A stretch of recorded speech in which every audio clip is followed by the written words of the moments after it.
A few seconds, ladies and gentlemen. We'll start in a few seconds. Yeah, just something different for the right out of closed sessions. This stamp is different.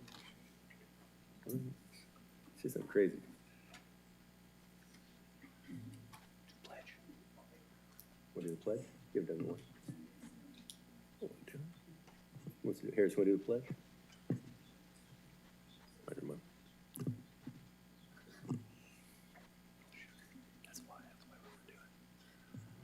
All right, good morning, ladies and gentlemen. I want to welcome everybody to the April 6th meeting of the Merced City Council. We're going to begin with an invocation from Monica Gracely from Lifeline CDC here in Merced, and then after that, Councilmember Harris is going to lead us in the Pledge of Allegiance. If everybody could please stand for Ms. Gracely.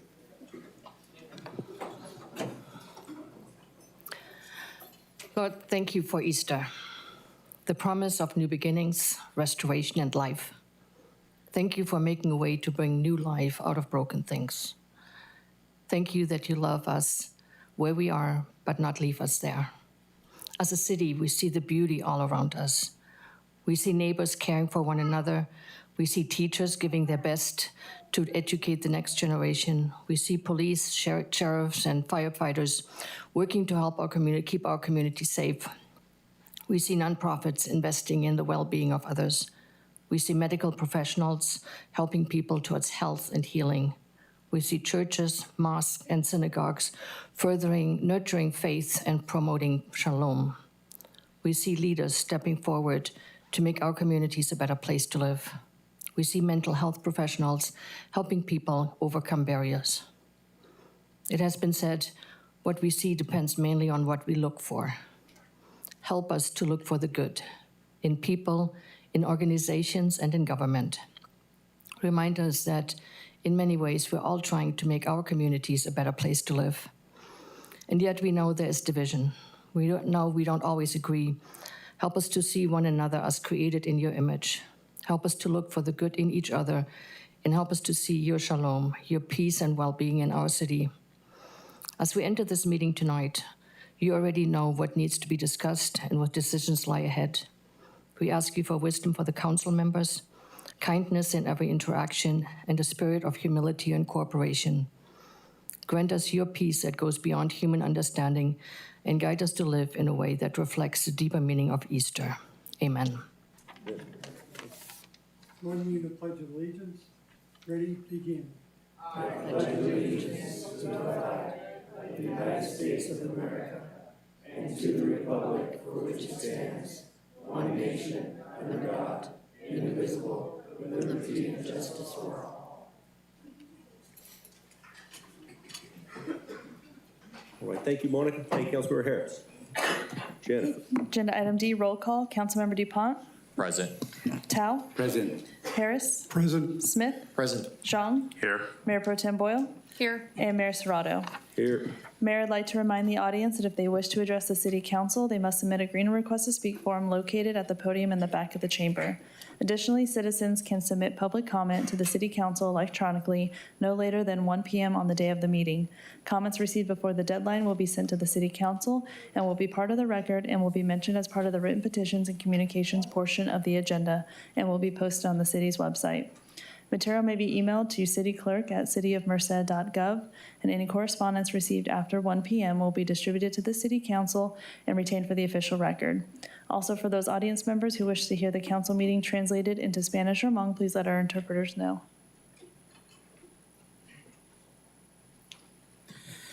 Nhớ rằng cụ tổ tạo còn lâu với mỹ tua xài lục trong đây mà nó giờ này lên từ xa tạo lúc trong sĩ thả mà nó xài lục mong mà chuyện gì cũng được phải nó của xài lục mong trong này của trong đó.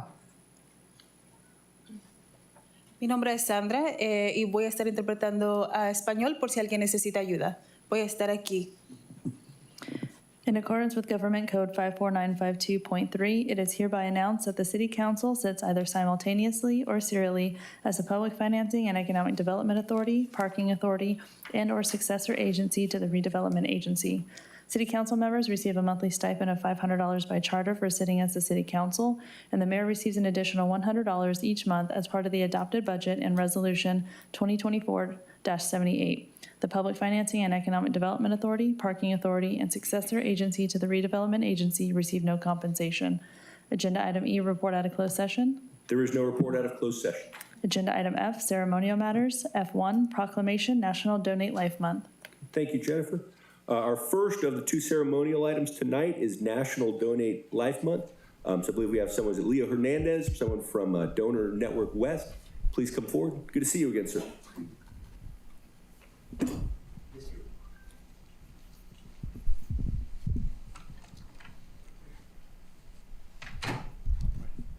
How you doing? Good to see you. Good, nice to see you. I was scanning, but I missed you. All right. I want to welcome Mr. Hernandez here tonight. He's going to say a few words about the importance of National Donate Life Month. So, Leo, I'll turn it over to you, sir. Sorry, there's quite the crowd today, so I'm going to pull out my notes. I'm so sorry. Good afternoon, everyone. My name is Leonardo Hernandez, and I'm the Community Engagement Specialist with Donor Network West. To those unfamiliar with Donor Network West, we are the OPO, which stands for the Organ Procurement Organization, responsible for facilitating organ, eye, and tissue donation. This is of great importance, particularly here in the U.S., as there's about 100,000 people waiting on the National Transplant Waiting List. 20,000 of those are waiting just here in California. Your efforts have helped to amplify a crucial message, reaching countless individuals and inspiring them to consider the life-saving impact of donation. Your commitment to promoting Donate Life Month has undoubtedly made a significant difference, bringing hope to those waiting for a second chance of life. Thank you for your partnership, your compassion, and your dedication to saving lives. Together, we can save a lot more. Thank you.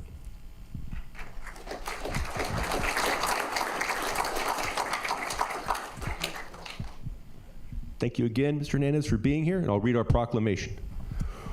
Whereas more than 23,000 individuals in California that are currently on the National Organ Transplant Waiting List and 17 patients die each day due to the shortage of donated organs. And whereas Donor Network West serves as the federally designated organ procurement organization in northern Central California and northern Nevada, and works in close partnership with families, doctors, nurses, and coroners in hospitals to connect donors to recipients.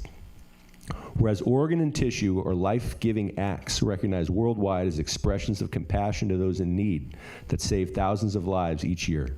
And whereas the need for donated organs is especially urgent in Asian, Hispanic, and African American communities. And whereas a single individual's donation of the heart, lungs, liver, kidney, pancreas, and small intestine can save up to 8 lives, donation of tissue can save and heal the lives of up to 75 others. And whereas the spirit of giving and the decision to donate are not restricted by age or medical condition, and whereas over 19 million Californians have signed up with the state-authorized Donate Life California registry to ensure their wishes to be organ and tissue donors are honored. And whereas California residents can sign up with the Donate Life California Donor Registry when applying for or renewing their driver's licenses or ID cards at the California Department of Motor Vehicles. Now therefore I, Matthew Serrato, Mayor of the City of Merced, on behalf of the Merced City Council, do hereby proclaim April 2026 as National Donate Life Month in the City of Merced. And in doing so, encourage all Californians to check yes when applying for renewing their driver's license or ID card, or by signing up at donornetworkwest.org. Thank you.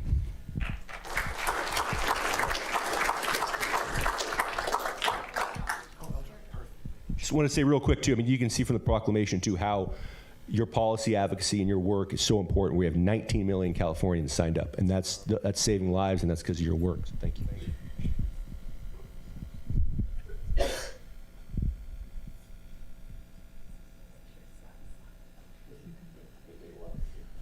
Thanks again. Appreciate it. Okay, agenda item F, certificate of recognition to members of the Merced Special Olympics for their achievement. Okay, thank you, Jennifer. Turn it over to Councilmember DuPont.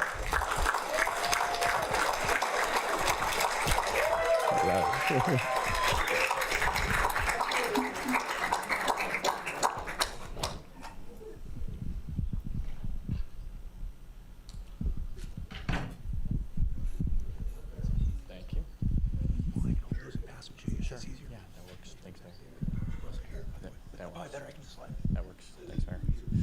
Can I have all the athletes to the Special Olympics, Merced County Special Olympics, come up, and the coaches as well?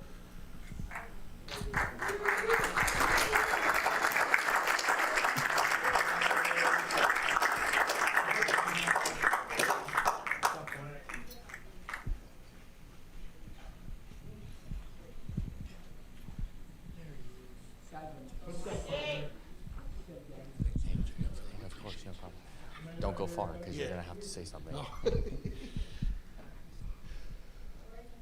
So in March, our athletes traveled to Fresno and they went to the basketball regional competition, competed against 7 other counties.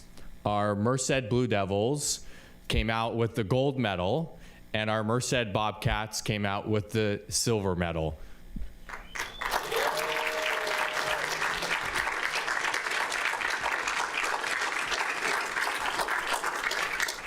And this is a testament to the group because this is not the first time that they've gotten medals either. So these are a special breed of athletes that continue over the years get medals for our community.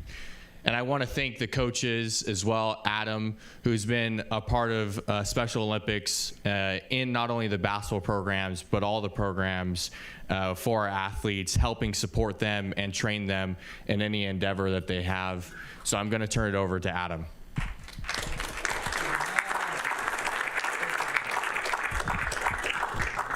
I didn't realize I was going to speak, so I'll make it brief. Just really wanted to thank the city council members who have been so supportive, Darren as well, in recognizing our athletes. They work so hard, and so to get a little bit of recognition for their achievements is incredible. And I get a lot of recognition being the area director, but I have a group of incredible coaches who are up here, parents, educators in the community who help get us practice sites, community members who have come out and supported us, and it really takes a village, and I'm just so grateful for ours. So thank you guys so much for this recognition.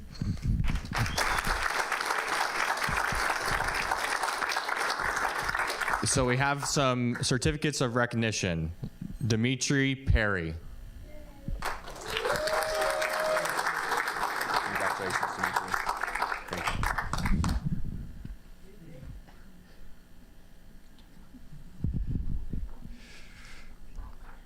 Courtney Frade.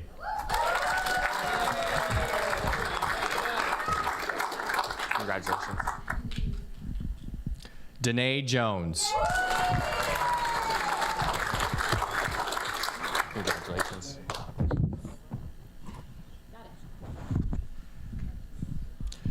Matthew Owens. Or I'll come to you. Oh, not here? Oh. Nope. Rigoberto Montero. Congratulations. There you go. Thank you. Of course. Abraham Mohammed. Thank you. Margaret Mayo.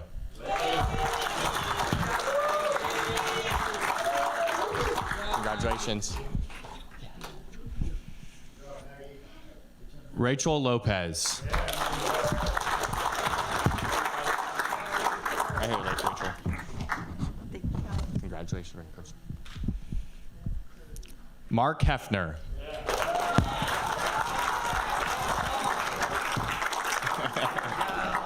Great job, Mark.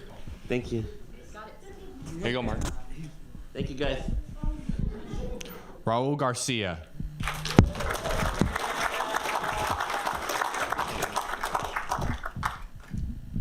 Dustin Franks. Congratulations.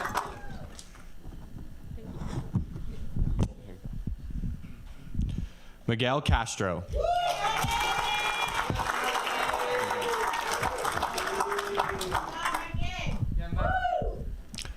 Frank Bueno.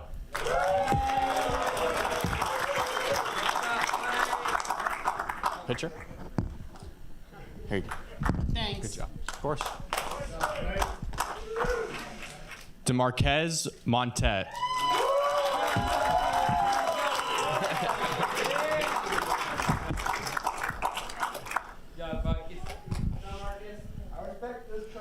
Caleb McCauley.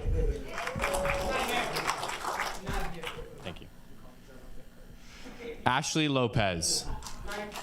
No, you're okay. Luke Hobbs. Good job, Luke.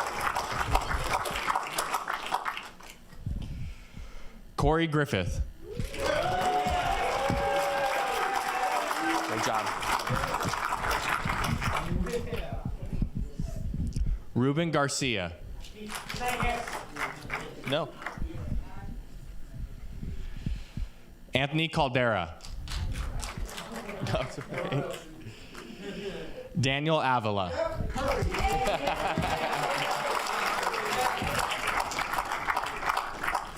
Congratulations. Jared Souza. Good job, Jared.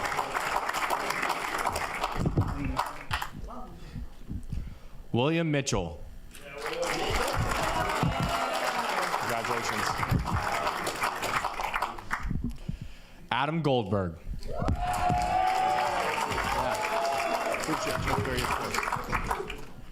Lisa Mitchell. Thank you. Lynn Griffith. Thank you. Give it one more time for all our athletes for their great hard work.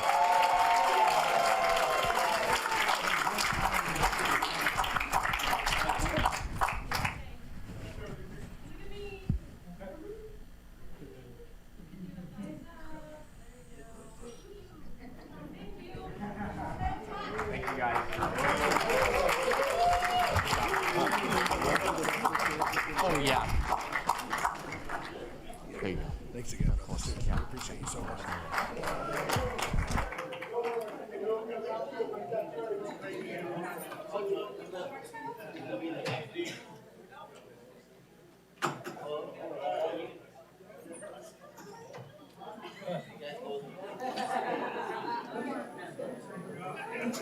Give everybody a minute or so to clear out. You all are welcome to stay for the rest of our exciting meeting. See no takers on that? That means you, Jody. Jody's gonna stay.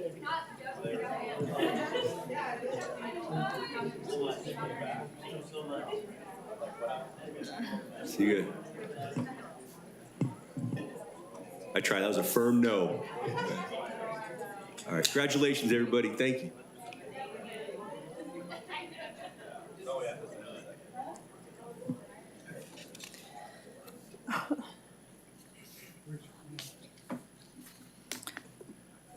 Okay, agenda item G, written petitions and communications. Mayor, the clerk's office did not receive any emails for tonight's meeting, and any emails we do receive after the 1 p.m. deadline will be sent to council.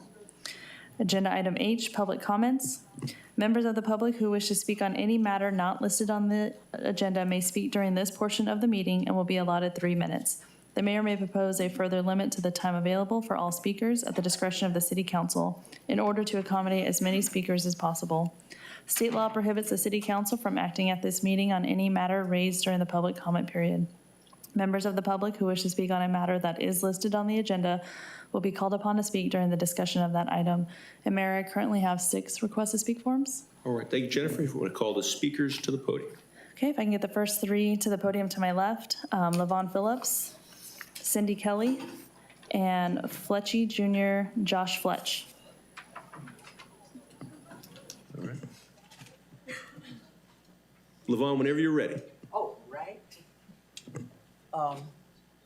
Good afternoon. First, I would like to thank the chief for putting a speed monitor on my street, although it's not helping, it's worse. But I like to speak for the 3 S's. And in case, if you were around the military, you know what the 3 S's stand for, right? But if you're not, I'm gonna tell you what my 3 S's stand for. Street lights, sidewalks, and speeding. My church is out on Mather Road, and it was founded in 1952. 1952, that's 74 years. They don't have one street light, not one. They don't have no sidewalks, but they have street lights all the way down to Winder, but not running on Mesa. But they have on Tyler Road, they have a sports complex that's coming up. You pass by there, lights on day and night. They're not having any activities out there. I want to know why we can't get a street light on Mather Road. And speeding. I live on Northwood Drive. I think you should change the street sign to Indianapolis 500 or Daytona 500. They fly up and down there every day. It's just unreal how fast cars go up there. And I've complained. The mayor of Northwood Drive recently he passed away. And that was Ron Moe. He was out there every day. Slow down with a sign. But it's ridiculous, you know, when you promise as a politician, oh, we're going to do this, we're going to do that. I watch what you do, not what you say. Sorry, Ms. Jackson, but I tell you what I need to know. Why is it we're in 2026 and we still have streets in Merced with no sidewalks or no streetlights? We're not in the dark ages. And, you know, we need to do something about it. Somebody going to get seriously killed on Northwood Drive. It takes you 15 to 20 minutes to get off Northwood going either making a left turn on the M Street or right. You can't get off the street. What about getting a street light, a stop sign or something to deter people from speeding? And, you know, it's just ridiculous. But when it comes around to, oh, well, we're running for election, I want you to vote for me, but yet you can't do nothing for me. Thank you. All right, thank you, Lavon. You guys got a question? No, I said thank you. Oh, I thought you had a question, so I was going to answer. No, we just listen to you here. Good evening, Mayor, City Manager McBride, City Attorney Cornwell, and City Council. Cindy Kelly here, citizen of the City of Merced. And I'm just here to bring your attention to some things going on the streets of Merced. As the weather gets nicer, we're seeing more and more people out and about enjoying our parks and, you know, just walking around. And we're seeing a lot of motorized vehicles on sidewalks and bike paths. I just want to share an experience I had with you yesterday. There was a young mother. She had a child in a stroller, another one walking next to her. And I won't say the word, but some yahoo on one of these motorized bikes came speeding down the sidewalk on West 21st, and on a conservative, maybe 15 miles an hour, probably going faster, almost ran into her. Her child fell over, and he ended up going out into the street to avoid hitting her and her children and almost got hit by a car. So we're seeing more instances of these now that the weather's getting nicer. The people on these bikes are often rude.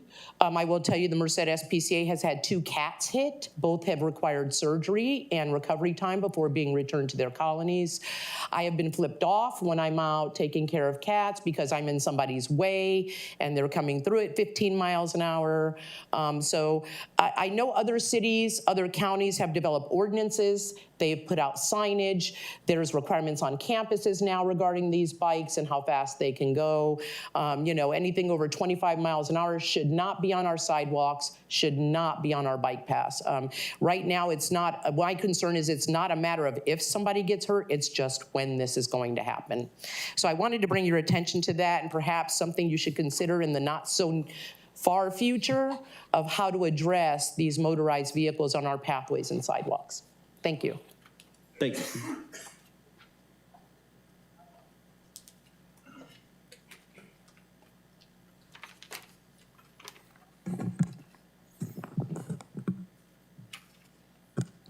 What up, Merced City Council, my fellow Mercedians? My name is Fletchy Jr., but my friends call me FJ. I know you probably don't know me, but you may know my father, Fletchy. He used to promote totally tubular events downtown, but has since retired, and I have taken up his mantle. That being said, I'm here to tell you, nay, invite you all to Burgers and Brews 2026. What is Burgers and Brews? Well, I'm glad you asked. It is an all-you-can-eat burger event from 7 burger vendors, an all-you-can-enjoy beer event from 9 breweries. I'm gonna say that again, 9 breweries. Right here on Canal Street, it will take place on April 18th from 6 to 8:30 p.m. The money from this event goes to supporting the high school aquatics programs that you know and love, swimming and water polo. Unfortunately, there's no Merced High surf team, but maybe one day. To help you remember, I wrote a little poem. Burgers and brews, ladies and dudes, come out for the best of all foods. Live music is pumping where the vibes are alive, on Canal Street where good times thrive. April 18th, don't you be late, 6 in the evening, it's gonna be great. The band will be rocking 8:30 till 8:30 that night with burgers and brews and the best of all sides. Juicy patties are sizzling sky high with toppings so good they're gonna make you sigh. Cold crafted brews flowing right to your hand while you mingle to a rockin' live band. So gather your crew and come on down to the liveliest event coming to our sweet little town. You know, I've been crushing the concrete waves of Merced since I was a little Nino, but now it is time. Now is our turn to crush some burgers and brews on April 18th. If you guys would like to buy a ticket, you can visit our Facebook page at the Man Up Opportunity Foundation or our Instagram page. And then my boy Poncho back there has flyers as well. Thank you, City Council, and have a great evening. All right, thank you. All right, Jennifer. Okay, can I get the next Yeah, who gets speakers? to follow Laura Ivanchik, Josh Pedrozo, Gloria Sandoval, and Manar Ahmed. Okay, thank you. Laura, I was hoping that Pedroza would get to follow that, but you're the one. I'll give it to him. No. All right. Good evening, Mayor and Council. I'm Laura Ivansich, Management Analyst with the Engineering Department. I'm here to share some information at the city's efforts to host community outreach meetings to gather input for a citywide Safe Routes to School initiative.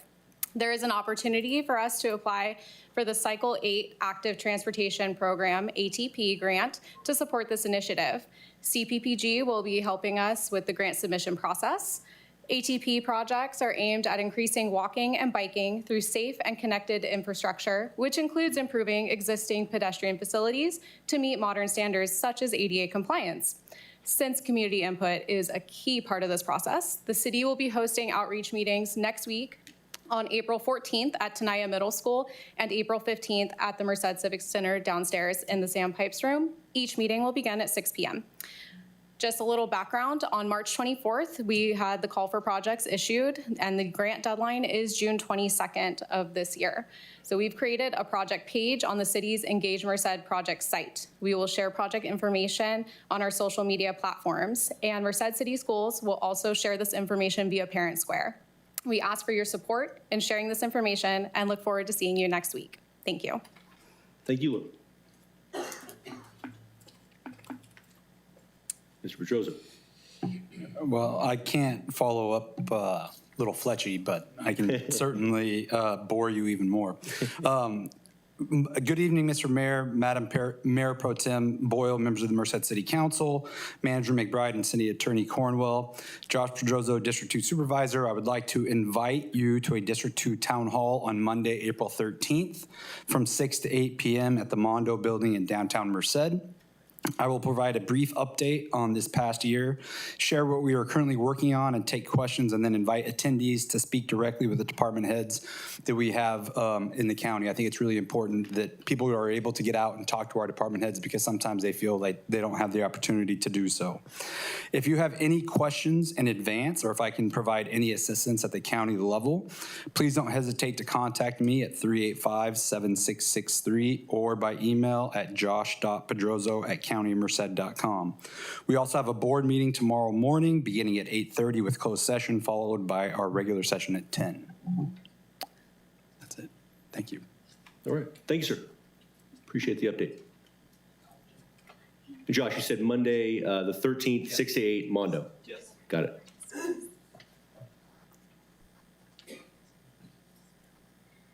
Good evening, Mayor and City Council members. My name is Manar Ahmed, and I currently serve as the 19th Student Body President here at UC Merced. I wanted to come out and formally invite everybody on this council, as well as the City of Merced, to our first annual tailgate for the men's volleyball game against UCLA this Friday from 4 to 6 p.m., with the game beginning at 6 p.m. I grew up in Clovis, California, so it's literally an hour south from here, and there's not a single person in my family who has any affiliation to Fresno State. But if you ask us, we are the biggest Bulldog fans, and that's exactly the energy that we need here at Merced. I think we need to have our city connected more with our university, and I'm hoping starting initiatives like this will do just that. So we will have face painting, free face painting for kids. We'll have popcorn, we'll have food trucks, we'll have lots of yard games and lots of fun opportunities. I'm hoping to see everyone out there. Please bring your families, please bring your kids. That's what I'm the most excited to see. And yeah, if anyone has any questions, please feel free to reach out to me. Thank you. Okay, thank you. Real cool. Everybody seems like they want to clap, but they. Yeah. Where did you graduate from? Here now. Good evening, council, staff, public. Evening, Gloria. My name is Gloria Sandoval. I am District 3 constituent. And I'd like to share something that I came across Facebook because I think it's from a credible source. It was a post by the National Lawyers Guild president, Suzanne Adeli, and it's titled, "Trump is seeking to pay for his 1.5 trillion with a T military budget by cutting the following." There are 70 items on this list, and I don't have the time to share it all, but just what I thought that I put an asterisk on. 8.5 billion to be cut from funding for public schools. 15.2 billion roads, bridges, and infrastructure projects. 4 billion help paying home heating and cooling bills for low-income families, fully eliminated. 5 billion public health programs, mental health services, and disease prevention. 5 billion from medical research, NIH. CDBG, better known as Community Development Block Grants for local neighborhoods, fully eliminated, 3.3 billion. 2 billion international humanitarian aid. 4.3 billion global health and disease prevention programs. $486 million grants for public transit projects. 372 million airline service for rural and small communities. 1 billion EPA, Environmental Protection Agency, grants to states for environmental protection. 2.5 billion clean drinking water and wastewater infrastructure funds. 143 million from STEM education programs. 170 million from small business administration operations, and 158 million loans for small businesses. And why am I bringing this up? This is not patriotism. This is going to decimate our communities. There is no need for war in a civilized world. And I really think everyone needs to take note of what is coming down the pike, especially when you all have to review budgets the way I know the county is also. Thank you. All right, thank you, Gloria. Jennifer, anyone else? I have one more from Jen Flackman. Jennifer Flackman, welcome. Good evening. Jennifer Flackman, Public Information Officer, Senior Management Analyst. I'm here to remind and invite everyone to the grand opening of Bob Hart Square, the ribbon cutting ceremony, next Thursday, the 16th at 7:30. We'll have a celebration, and musical guest Zoe Ray, as part of the city's concert series, will be performing. So hopefully everyone will come out. Thanks. Thank you. Appreciate a lot of good events coming up. And that's all we had, Mayor. Okay. Thank you. On to consent. Okay, agenda item I, consent calendar. Any members of the council have any items on the consent agenda they'd like to see pulled for separate consideration? I'd ask that I-6 be pulled for separate consideration. Okay. The link housing item. Anybody else? Okay, seeing none, hearing none. Jennifer, anything from the public for requests for separate consideration? We don't have anything, Mayor.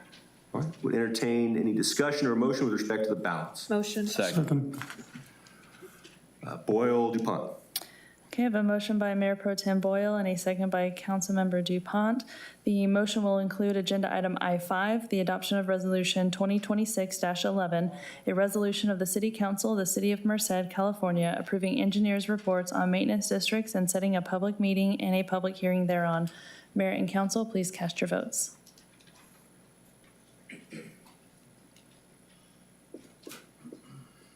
Okay, the motion passes unanimously. Thank you, Jennifer. On to agenda item I6, Councilmember Smith. Thank you. Give Ms. Nutt a chance to gather by the podium. You know, I was reviewing the agenda this weekend, and I understand the item. I didn't think it was appropriate that we would be dedicating almost $1.8 million of our capacity to subsidize affordable housing and letting that only be discussed through the consent calendar. So I would just appreciate, Ms. Nutt, and thank you again for all of your hard work. Maybe explain for the community what it is that is being proposed, why the developer needs that kind of capital infusion. And then my third question will be, seems to me we might be putting all of our eggs in one basket, so why is that the right approach? Well, affordable housing projects, like Link Housing's project on I Street, requires a lot of funding between federal, state, and local funds sometimes. Also, they apply for tax credit applications, and that's where this comes in.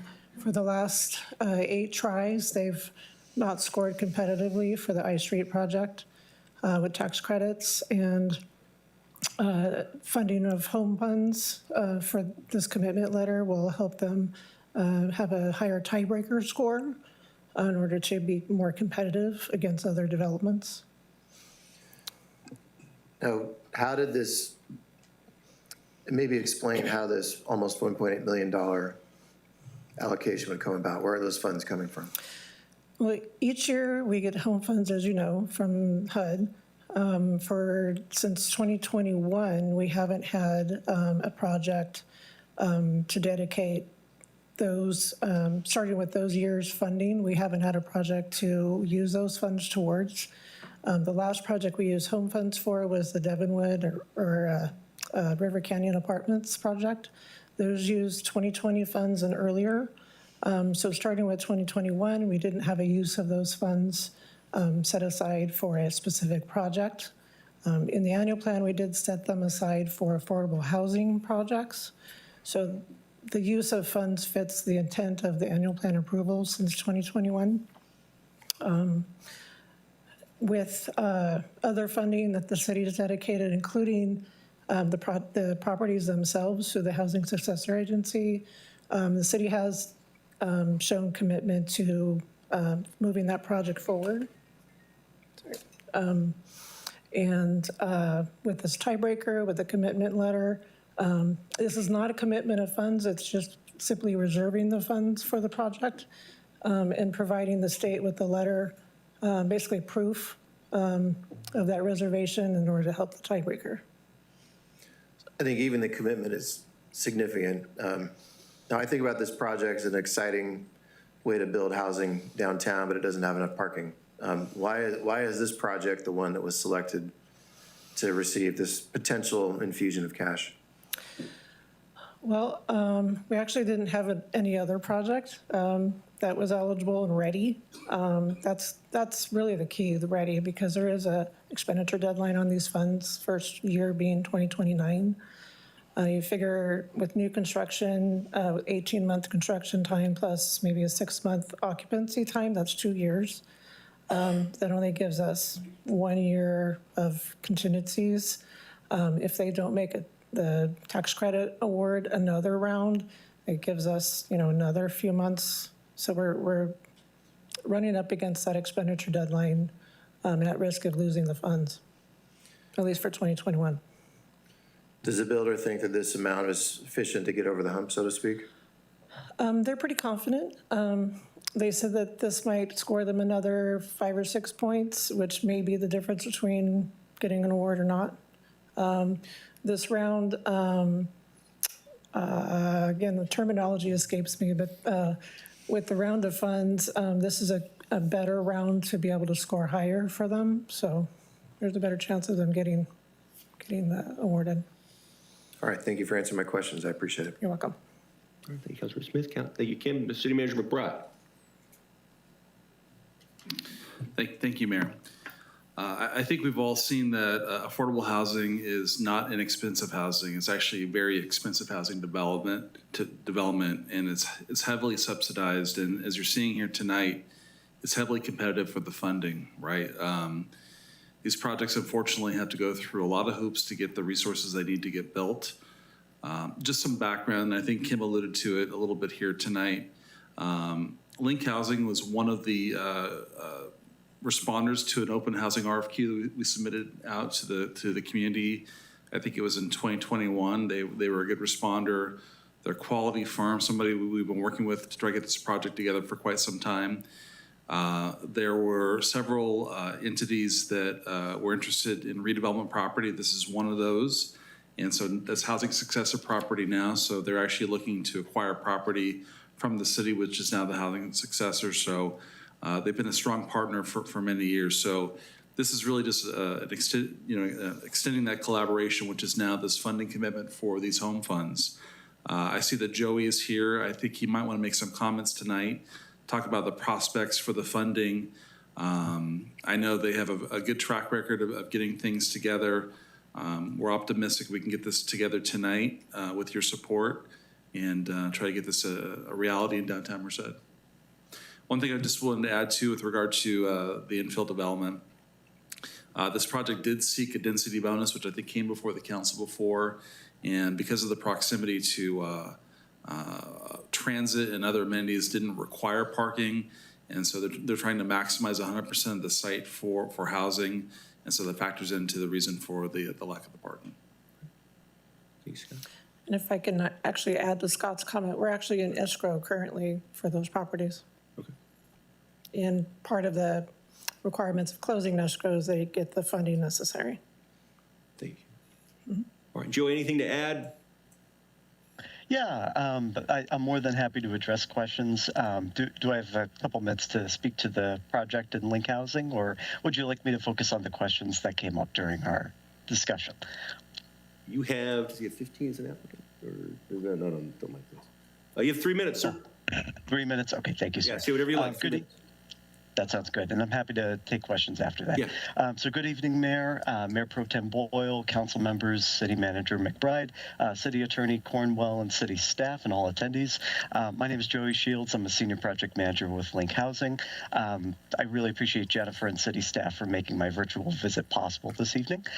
So Link Housing is a Long Beach-based affordable housing nonprofit. We've been in business for 40 years with communities as far south as San Diego, and later this year as far north as Eureka. So we've worked throughout the state in different jurisdictions. I'm excited to be here to speak more toward the 54-unit senior community in Council District 3, which is the I Street Merced project that I'm working on. I've been overseeing the project over the last year or so, trying to get this last tranche of funding that Councilmember Smith mentioned concerns around, and I'm more than happy to speak to that in greater depth. Again, the city has been a fantastic partner, as City Manager McBride said. We applied for an RFP back in 2021, secured that for the city-owned land, and the city's been very generous through other grant sources that have become available to make the project more competitive for tax credits and really make the project pencil. That is really kind of the issue that we're having, is competitiveness around tax credits rather than the ability to make the project pencil. That's the main funding hurdle that we have right now. Link Housing, we've sought out every funding source that we've been eligible for to apply. Outside of city sources, we've secured approximately $800,000 from the Federal Home Loan Bank of San Francisco, as well as another $3.4 million from the Central California Alliance for Health. And because of that, combined with the city funding, that has allowed our project to be fully funded and apply for tax credits. This additional $1.8 million will help boost the tiebreaker because the problem that Merced has, and as senior projects have, is a lot of projects in Fresno, for example, are unfortunately much more competitive because they might have Project Home Key funding, which can often be $15 million plus. And because of that, because we're a senior project that has special needs funding, and the state of California hasn't prioritized senior projects like they used to, all of the funding for affordable housing is primarily going to homeless and special needs projects. Any dollar helps make the project more competitive. So if we're successful with this, if we win tax credits for this round, we would start construction in late 2026, early 2027. And if we are unsuccessful, we will continue to apply until we can get this project out of the ground. But we are continuing to work as hard and diligently as possible, and we're grateful for your partnership. And I'm happy to answer any questions. Okay. Thank you very much for being here, and we appreciate you taking the time. Thank you, man. Appreciate your time. Questions? Questions for Joey? Okay, seeing none, Jennifer, anything from the public? We don't have anything, Mayor. Additional discussion from council, questions for Kim, or a motion? Motion. Second. Okay, I have a motion by Councilmember Harris and a second by Mayor Pro Tem Boyle. Mayor and council, please cast your votes.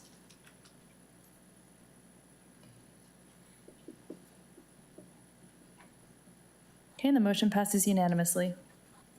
Thank you, Jennifer. Joey, thank you.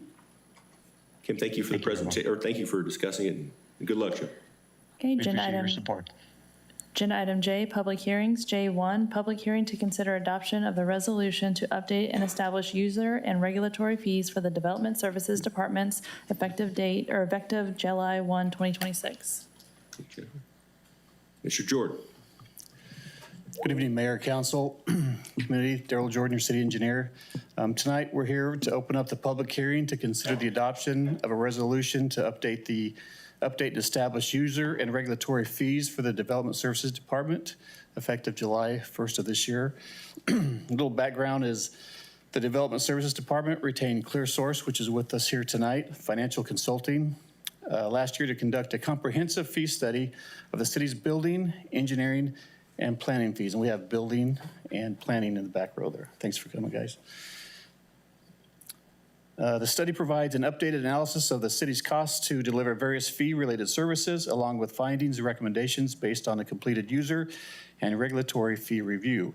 This information is intended to assist the City Council in evaluating potential updates to the city's fee structure. User and regulatory fees are established at the direction of the City Council following a duly noticed public hearing to consider the adoption of any new or revised fees. So tonight I'd like to introduce Terry Mattson, our consultant. Terry? Thank you, dear. Welcome, Mr. Mattson. Thank you, Mayor and members of the City Council, for allowing me to speak with you this evening. As mentioned, my name's Terry Mattson. I'm here from ClearSource. And this evening, I have about a 30-slide presentation, but I will make my way very quickly through it. There's a handful of slides that sort of follow the same pattern.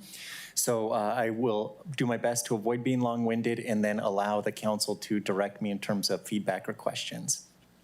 Just by way of orientation, we'll break the presentation up into the idea of background and fundamentals and terminology that are really consistent for fees throughout California. And then we'll talk specifically about Merced and next steps for City Council consideration. So by way of background, we're dealing with development services fees. And what we're thinking about is when staff issue permits, provide inspections of construction or plan review of construction, we use what we call user and regulatory fees to recover the cost of providing those services. So most of the time we can think broadly that communities target their use of general tax revenues to provide services that provide this broad community-wide benefit. Most of the time we think of that as like public works, public safety, park maintenance type services.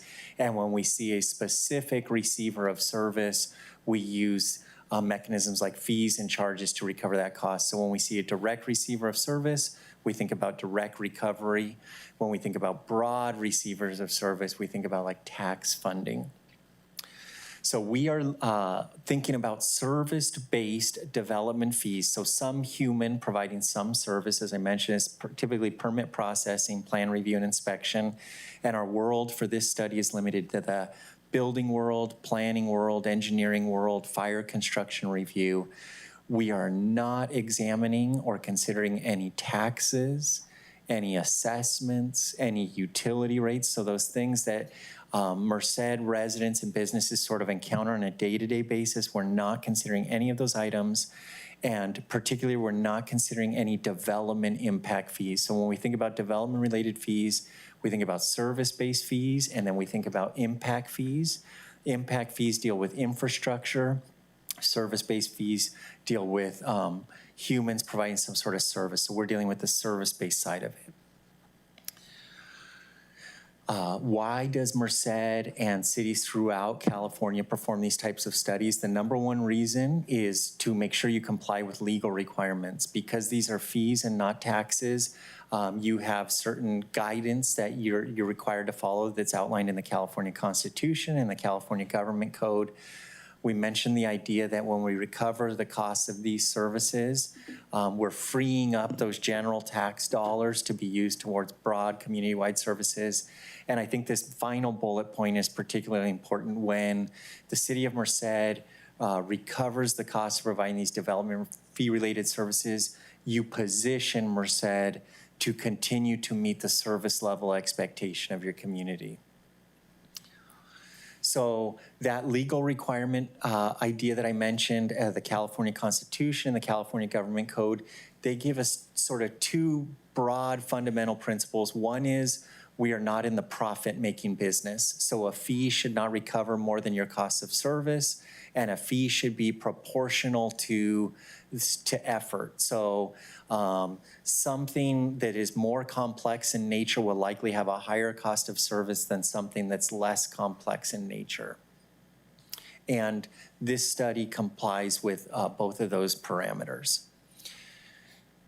So now just some brief terminology in the staff report. In my presentation, we use these concepts of cost of service, cost recovery, and subsidy.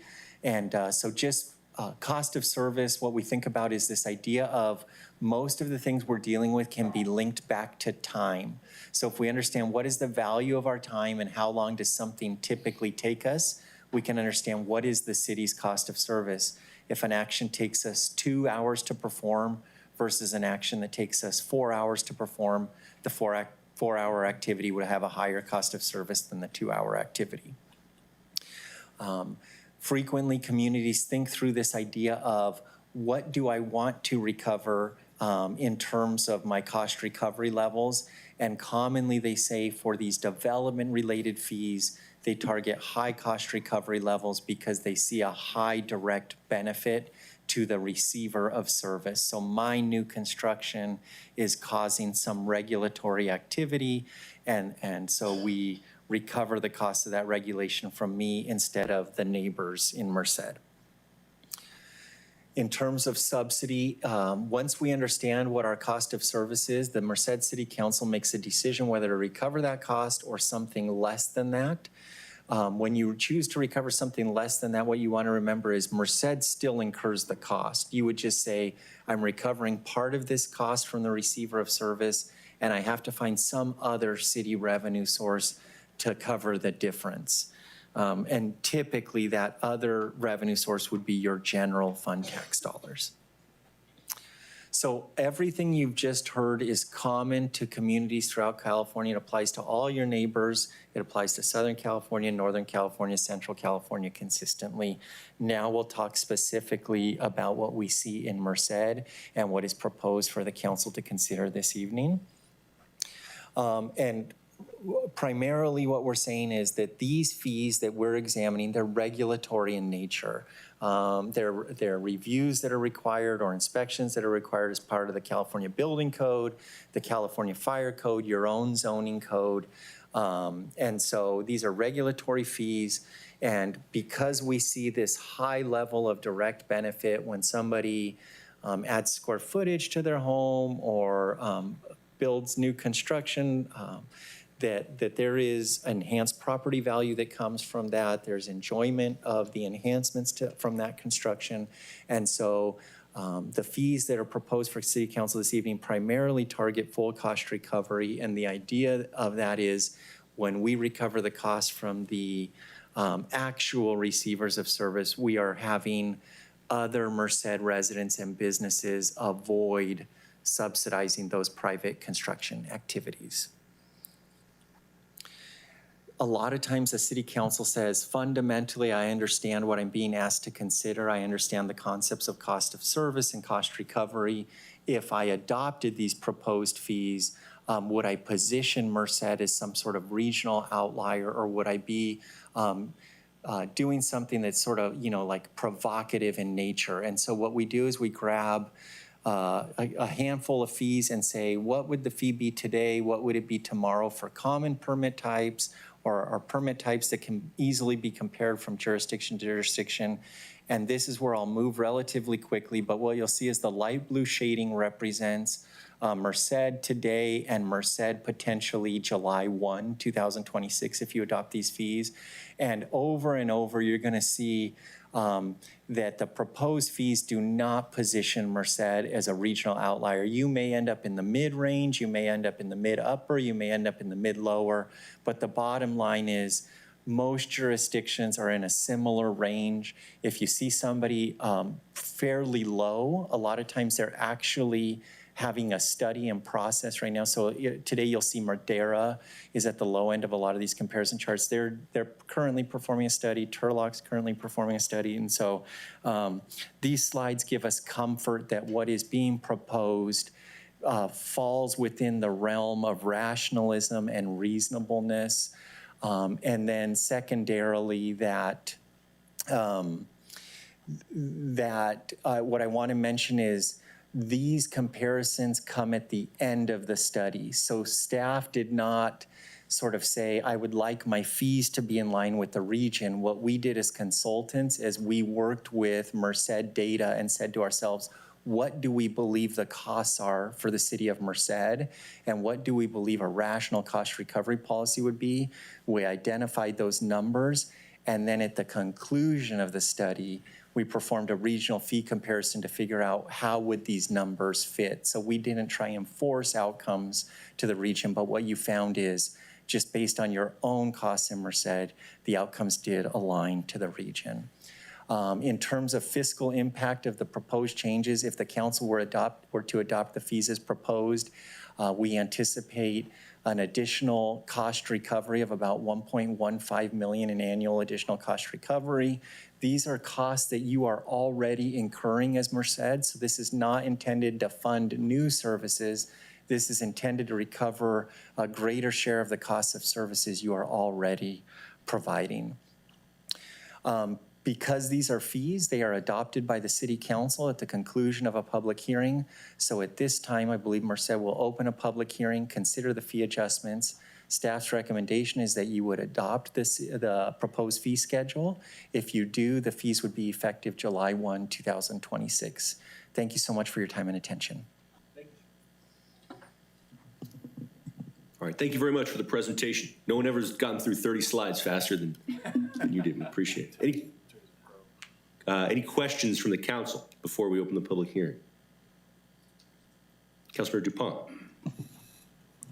Thank you for the presentation. One question I had to slide 11 is the hourly rate for personnel providing services.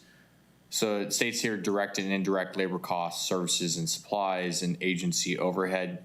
Can you just in general explain what is included to determine what the hourly rate is? Yeah, so what we think about is we think about your base salary or wages that somebody thinks about as showing up on their paychecks, but we also receive benefits like medical benefits. We might wear uniforms, we might drive vehicles. We receive IT services, human resources services, payroll services that make sure we get the paycheck. And this is consistent methodology in terms of understanding what our costs of service are. So we're trying to understand what are our direct costs, our own salary and wages, and what are the supporting costs that allow us to go out and provide that outward-facing service to the community. And then the estimated time required to perform that service, is that based on the time that the department currently performs a service, or is it based on some generality or industry standard that's performance of service? No, it was based on discussions with staff, and what we talked with staff about was this idea that we don't think about the worst case scenario, and we don't think about the best case scenario. We think about the typical scenario we're likely to encounter, and you have hundreds of fees because you're trying to contemplate the various scenarios that can come through your door. So some of them, the service time is very quick, 1 hour, half an hour, something like that. And others, it's more intensive if you need rezoning or a conditional use permit. But that's the way we did it. We didn't use any just sort of blanket numbers. We work with staff, and then we did do that sort of reasonableness test and soundness test to think through, are these outcomes aligning with what we would expect based on what we've seen in other communities. Thank you. Councilmember Smith. Thank you, Mr. Mayor. Mr. Madsen, thank you for the work and the presentation. I want to ask you about some slides at the end of your presentation, the cost of appealing to the Planning Commission and City Council. Let's focus on the Planning Commission. If you could maybe elaborate a little bit more what are the cost drivers that you looked at, and how do we arrive at $750? I guess that's per appeal. Yes. And I think the current cost is $500 to appeal to the Planning Commission? I'm almost there. Okay, sorry. I've been told I talk fast.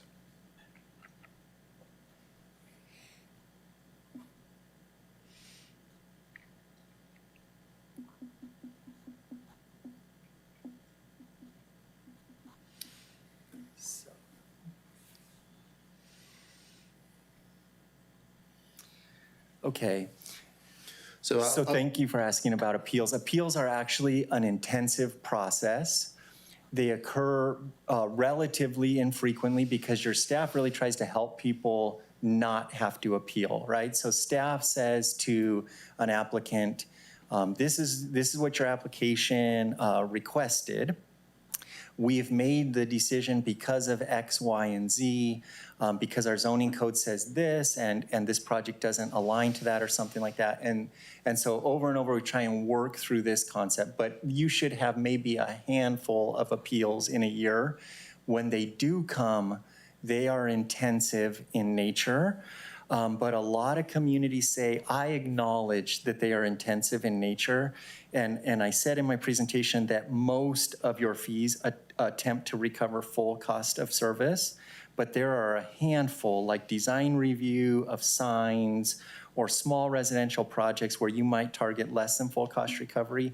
Appeals is one of them. So when we talked to staff and said, just generally, what would you anticipate that you would spend at a base level, sort of getting ready to inform the City Council or the Planning Commission about an appeal? They said, at a staff level, we're thinking about like 16 hours. We might have specialized attorney review in addition to that, but a 16-hour effort, we're thinking about thousands of dollars here of time, of staff effort associated with it. But it seems like from community to community to community, in order to avoid seeming as if we are discouraging somebody's ability to appeal, we target less than full cost recovery. So that's what's being proposed in your scenario is if you wanted to appeal to the Planning Commission, there would be a $750 fee. That would be about 25% cost recovery. If you wanted to subsequently appeal to the City Council, there'd be a $1,500 fee. That'd be about 50% cost recovery. And then what we acknowledge is if there was specialized attorney review costs that were associated with that appeal, we would expect the applicant to be responsible for those costs. So you are choosing to subsidize the base application processing fee and preparation, not necessarily all of the associated legal costs that would come with it. Yeah, so Mr. Madsen, I don't know if I could have explained it better myself. You went exactly where I was hoping to go. It sounds like the your estimate of the actual cost on City Hall for a planning commission appeal is $3,000 an appeal? Yes. And the actual cost to an appeal to City Council is, you think, about twice that?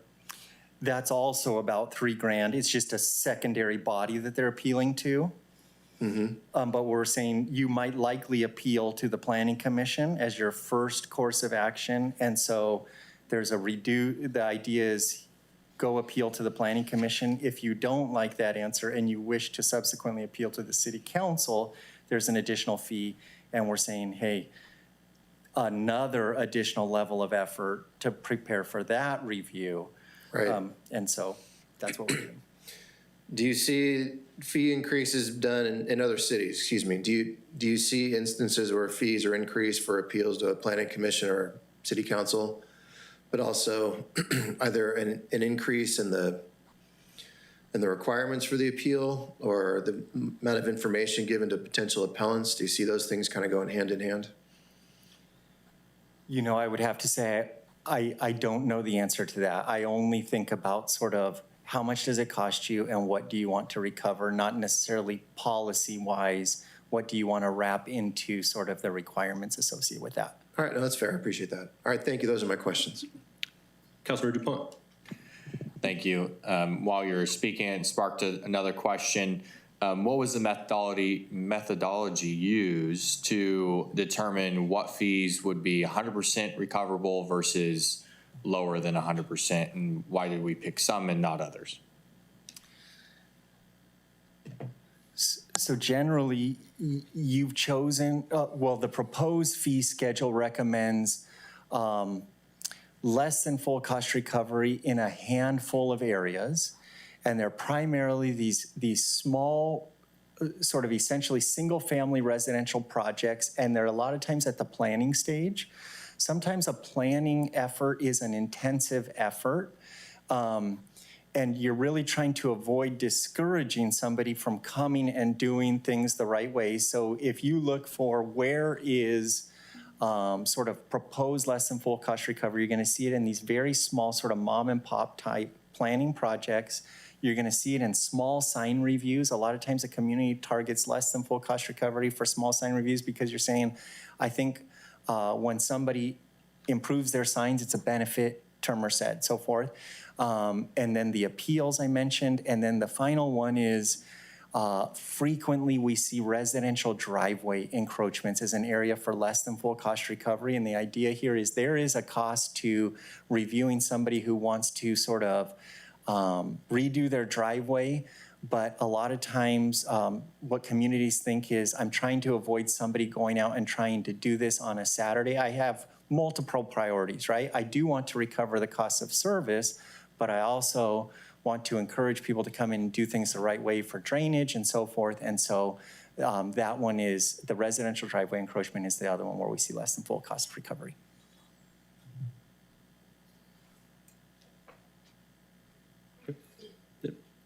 Anybody else? Couple questions kind of following up, just big picture. Obviously, you seem like extremely thoughtful and do this at a very high level. Where is the, where kind of are the sensitive spots where you could potentially slow development, discourage good behavior? You've mentioned a number of them already, but where do we got to be? Where are the landmines? What do we got to be looking out for here? Where in the cities, a very fast-growing city, but then there's also a lot of need, and there's a need in a lot of different areas, and we don't want to discourage good behavior. We don't want to discourage development. Where are the things that that we need to really look out for here? And have you seen that in other cities? At what point do the fees become too onerous that it starts to discourage good behavior? We did think about that, and we do think about that. So I mentioned this idea that we do a comparison at the end of a study. And we think about that concept throughout the study, but it does not inform our answers. So our answers are, what is Merced's cost of service? And then do we believe if Merced set fees to this cost of service secondarily, do we believe that there is something here that would indicate that you would significantly alter somebody's decision about whether to choose Merced or not for a potential project or something like that. And so secondarily, we think about that at the same time as the comparison. We didn't feel like we were seeing that. So as an editorial comment from somebody who does this sort of day after day, we do not believe the fees as proposed today either exceed your cost of service or would likely sort of encourage a potential developer to choose somewhere else, somewhere other than Merced to go perform their project. When we think about like what is the impact to a residential tract home development, or if somebody wanted to build a large warehouse here, the fee change is really very minimal in terms of the total costs of the project. What we hear from the development community, what we hear from fee payers who are sort of stakeholder representatives on the other side of the table is what they're looking for is a high level of service. They're looking for turnaround time. They're looking for access to staff and consultant support. They're looking for city infrastructure that will support the project and so forth. And so there was nothing in these slides that sort of said, you know, Merced is putting themselves at 2x the region or something like that. And just another point of information in case it helps the city council. When we think about fees, the service-based fees are the smaller component of the total fees a project might pay. The larger fees would be impact fees for connecting to a sewer system, a water system, a school district, enhancing traffic infrastructure, transportation infrastructure.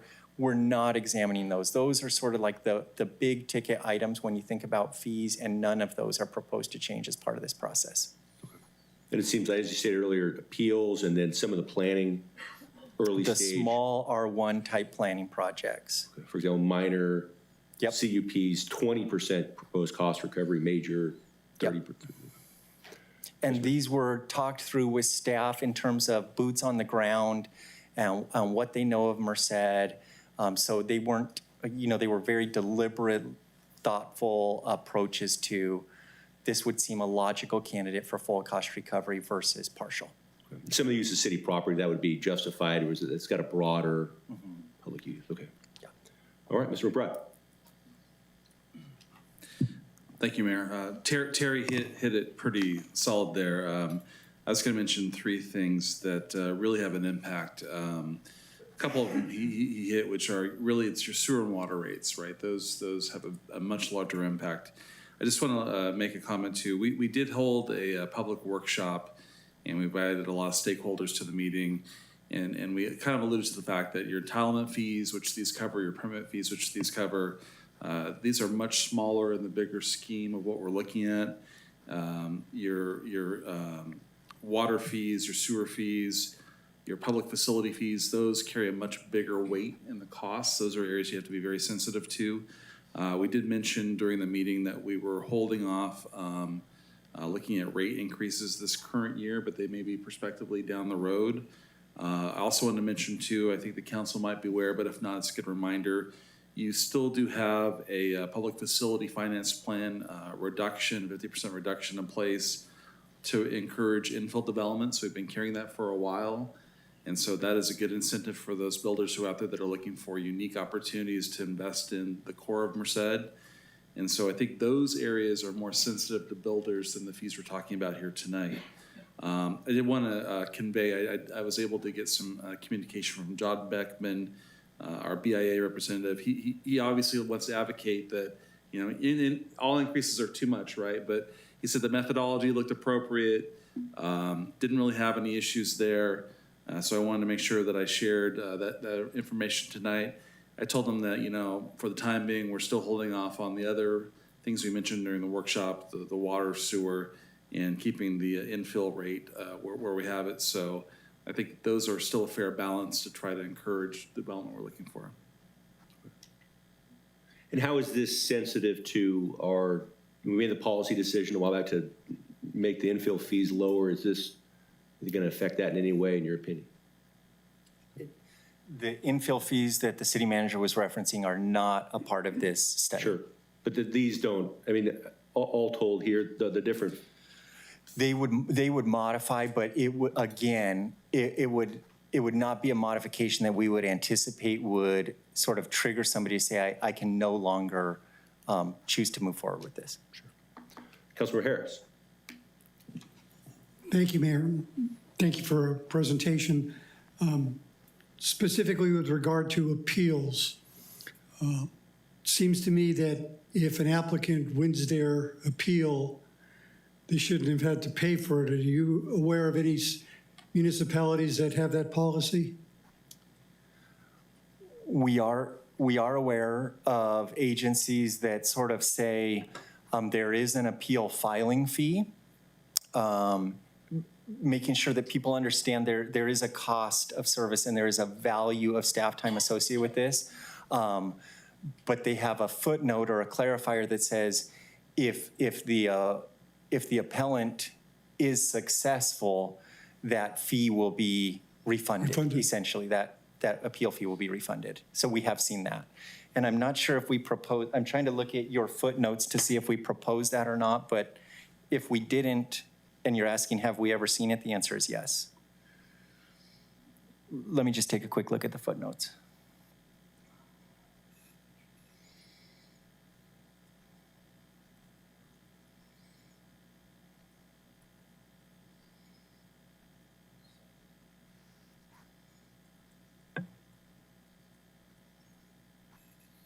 I'm almost there.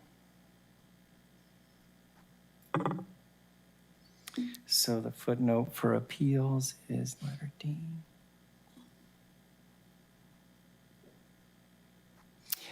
Your footnote does say if a decision is made in the appellant's favor, the city will refund the appeal filing fee. Very good. Thank you so much. Yep. Thank you. All right. Harris got you on the one thing you probably didn't have committed to memory. All right, anybody else? Okay, seeing none, we'll open the public hearing. All right, Jennifer, do we have any requests to speak from the public? I do have one from Robert Delina. Oh. Mr. Delina.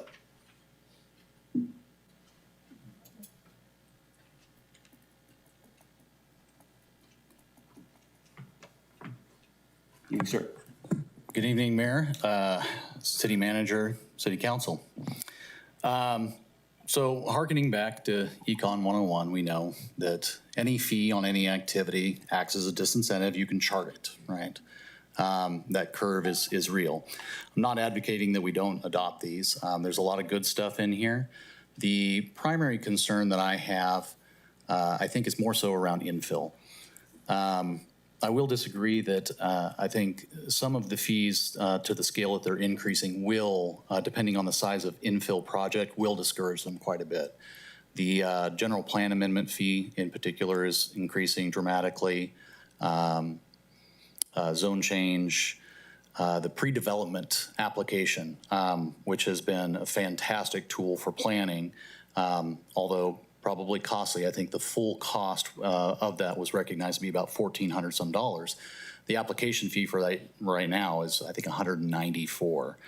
That increase, I know for a fact, will scare off some smaller folks that may not be professional developers, but they've like, okay, I've got this half-acre lot that's been empty for a while. I'd like to do something, but gosh, I just can't be sure. And you know, almost $2,000 just to find out if I've even got something.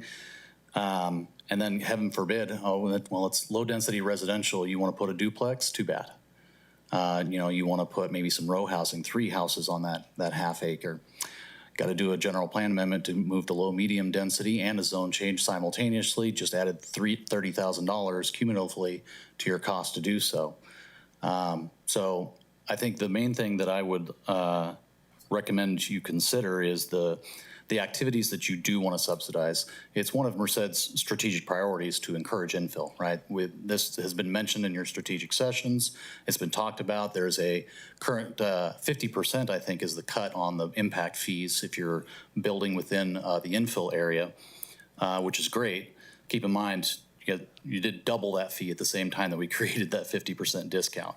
So that approximately $5,000 in savings for your construction there might be entirely wiped out by the new higher fees if you're having to change your zoning or whatnot. The other thing that we've often talked about is how we often lose commercial opportunities, the super targets and businesses like these that will go other places that are willing to provide them incentives. One of the things that we talked about in the community meeting was that none of the long-range tax basis or benefit from any of this type of construction was calculated in when setting the fees, which is probably appropriate. But in many cases, there may be cases where you want to subsidize a large employer of some kind that's going to bring a lot of tax revenue to the city. And there doesn't seem to be, neither in the fee study or in the code, a way to waive or provide an incentive. Thank you. Okay, thanks. If I could indulge, Mr. Deline, if I could ask you one question. You mentioned the fee. I just want to make sure I'm getting this one right. It's the pre-application review for a minor CUP, which is currently 194. Is that? I just want to make sure I'm looking at the right one. You're pre-development application, I believe, is the official title of that one, and it's 194. It's going a little over. The one I see goes. I think it's 1,400 some bucks. At least in the draft copy that I saw last week when the agenda was posted showed that. The one I see, and I could be missing it, the one I see goes from 194 to 300, and it's 20% cost recovery. I could be missing it, though. It's definitely not minor site plan. It's no. Which one do you see? I see pre-application review on page 4. That's what I'm looking at too. Item 38. Yeah. For the minor. Yeah. It's entirely possible I got lost in the sauce on the page. There's a lot of numbers on there, but I thought I was reading the right line, and it was pre-development application, which is I know myself and many currently use that. It's one of the best tools you guys have for figuring out, if a project is viable or not. Okay. Let me take this to you. Just want to make sure we're all talking about the same thing. I'm going to walk over. Sure.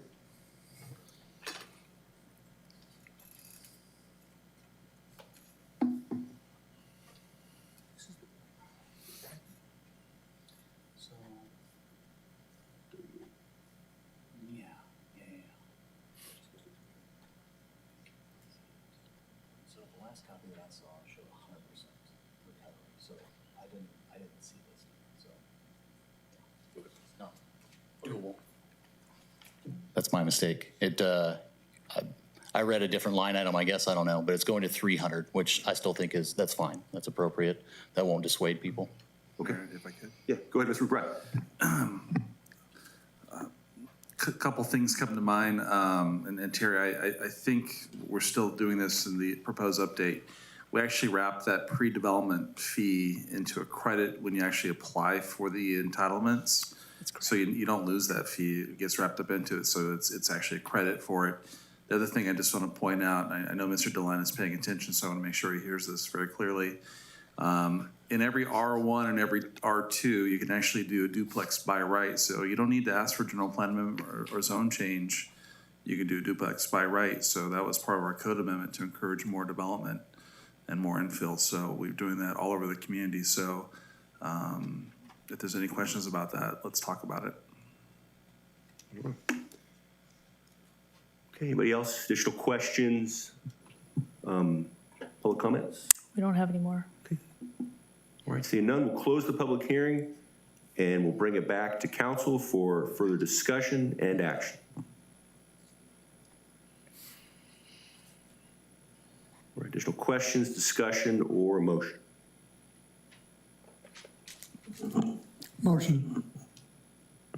Okay, motion. Councilmember Harris, is there a second? Okay, Councilmember DuPont. Thank you, Mayor. I just want to point out a couple of things. I do have some of the same concerns as said, in the sense of stifling development, especially representing Southeast Merced. We have a lot of development and potential development going on in Southeast Merced, so we don't want to raise the service cost of service to our developers without seeing an outcome to it. And what I mean by that is, if we are looking to increase these development fees, there has to be an outcome to our departments to say there's an expected level of service that we are going to provide at that point. Another thing is on the regional fee comparison, I would be very hesitant to compare ourselves to San Luis Obispo. So looking at a lot of these regional fee comparisons, I look at valley cities. So in a lot of the valley cities, we're getting close to the top end of the regional fee comparison, which again concerns me because we do not want to stifle development at the hand of trying to increase fees within our own departments. And it's not to say that other cities may increase their fees. They very well may, but we're competing with a Turlock or a Madera or a Modesto to ensure local developers build local and provide local. And so we want to be very careful on what we're doing. But I do see that the fees are, in some degree and a lot of degree, are moving up incrementally. I just want to have the expectation of, if we're going to increase these fees, that there should be an expectation that we provide top level service. Not saying that we don't do now, but that will be the expectation. Response to that? Well, you know, I don't have any response to your service level comment, but I do have a response to the San Luis Obispo comment. We did think about that. It was, again, a strategic move. When we thought about Merced, we thought you do have two very unique scenarios compared to some of the other cities in the valley. One is a major hospital and the other is major universities. And we felt like that actually merits considering other communities with similar infrastructure versus a community that has nowhere near that infrastructure, because that really does influence, you know, this idea of what is coming to Merced. Merced is not the same as some of your regional neighbors just by definition of that hospital and that major university. Thank you. All right, additional questions, comments? Pending motion from Councilor Harris. Councilor DuPont?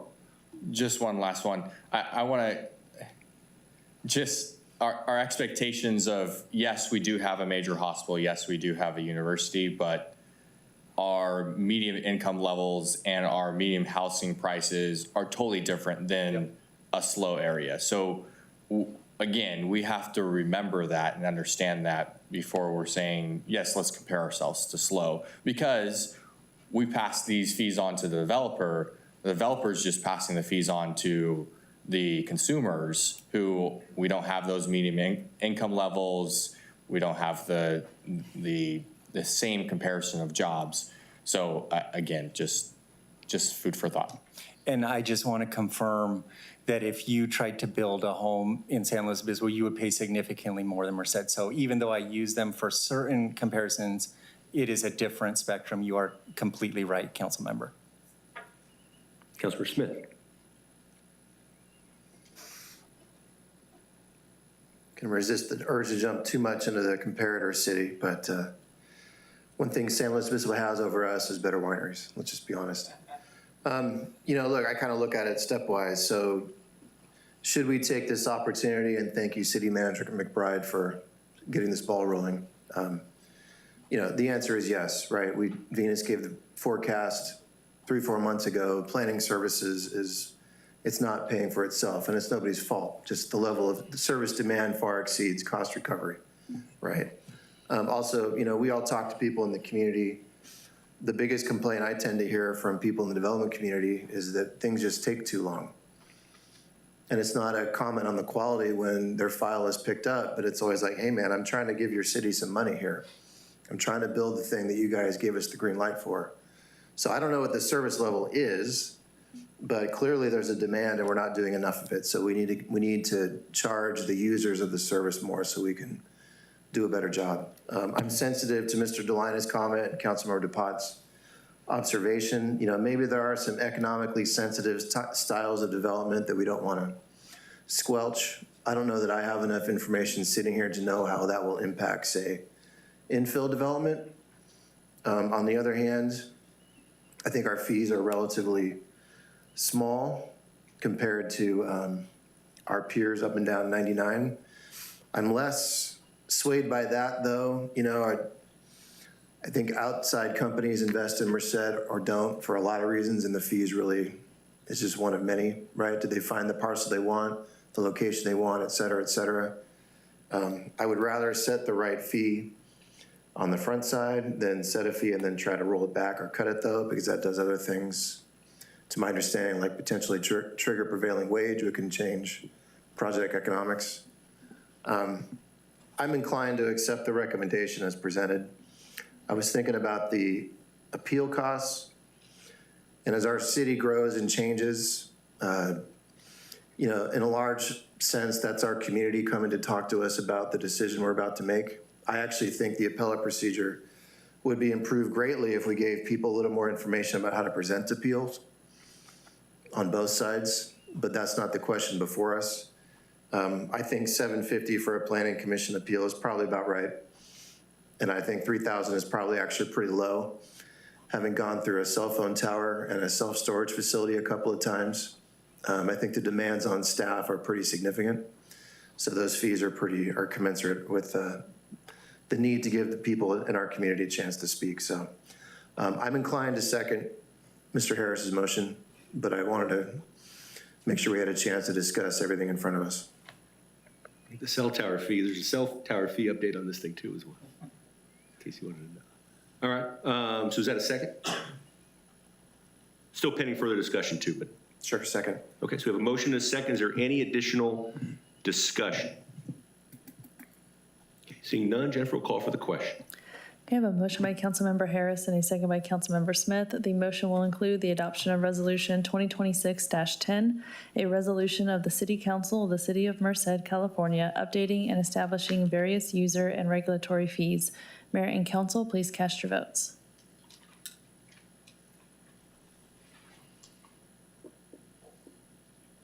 Okay, and the motion passes unanimously. Thank you. Terry, thank you for a very good, thoughtful presentation. If anything goes wrong, we'll start to, might have to revisit them. But we do appreciate your thoughtfulness on this. Very well done. Okay, agenda item K, action items. K1, approval of a professional services agreement with Precision Civil Engineering, Inc. in the amount of $246,587.65 and a deposit and reimbursement agreement with Tavares 2015 Trust in the amount of $271,245.82 for the preparation of an environmental report to facilitate the annexation 25-0003 of 37 parcels, approximately 366 acres. Thank you, Jennifer. Mr. Richet. Good evening, Mayor, City Council members. Speaking of planning, which I feel like the most of the discussion of the fee was.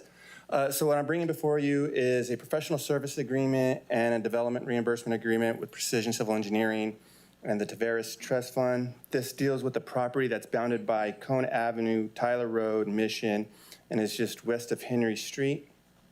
Back in November 17th of 2025, there was a preliminary annexation application that was brought before City Council. This vote passed from 5-1 vote in favor of this pre-annexation. It was comprised of 366 acres, which is still being proposed. 119 acres is designed for regional community commercial, 55 acres for business park use, 62 acres for low, medium density residential, and 108 acres for low density residential uses. So what this is just the ability to allow the City of Merced to continue on working with the environmental professionals that will be helping provide the CEQA analysis to the property, and then allowing the development portion of it to be able to reimburse us for the cost of the management of the property. If you do have any questions, I'm more than happy to answer. Okay, questions? Jennifer, anything for the public? We don't have anything, Mayor. Thank you. All right, back to council for additional questions, discussion, or a motion. Motion. Second. Boyle, Dupont. Okay, I have a motion by Mayor Pro Tem Boyle and a second by Councilmember Dupont. Mayor and council, please cast your votes. Okay, Okay, the motion passes with Councilmember Zhang absent. Thank you. Thank you, Sam. Okay, agenda item L, reports. L1, presentation and discussion of Senate Bill 707, overhaul of the Ralph M. Brown Act. All right, we're on to everybody's favorite topic. Good evening, Mr. Mayor, Madam Mayor Pro Tem, council members, Mr. City Manager, and Mr. City Attorney. We are going to delve into the long-awaited presentation on SB 707.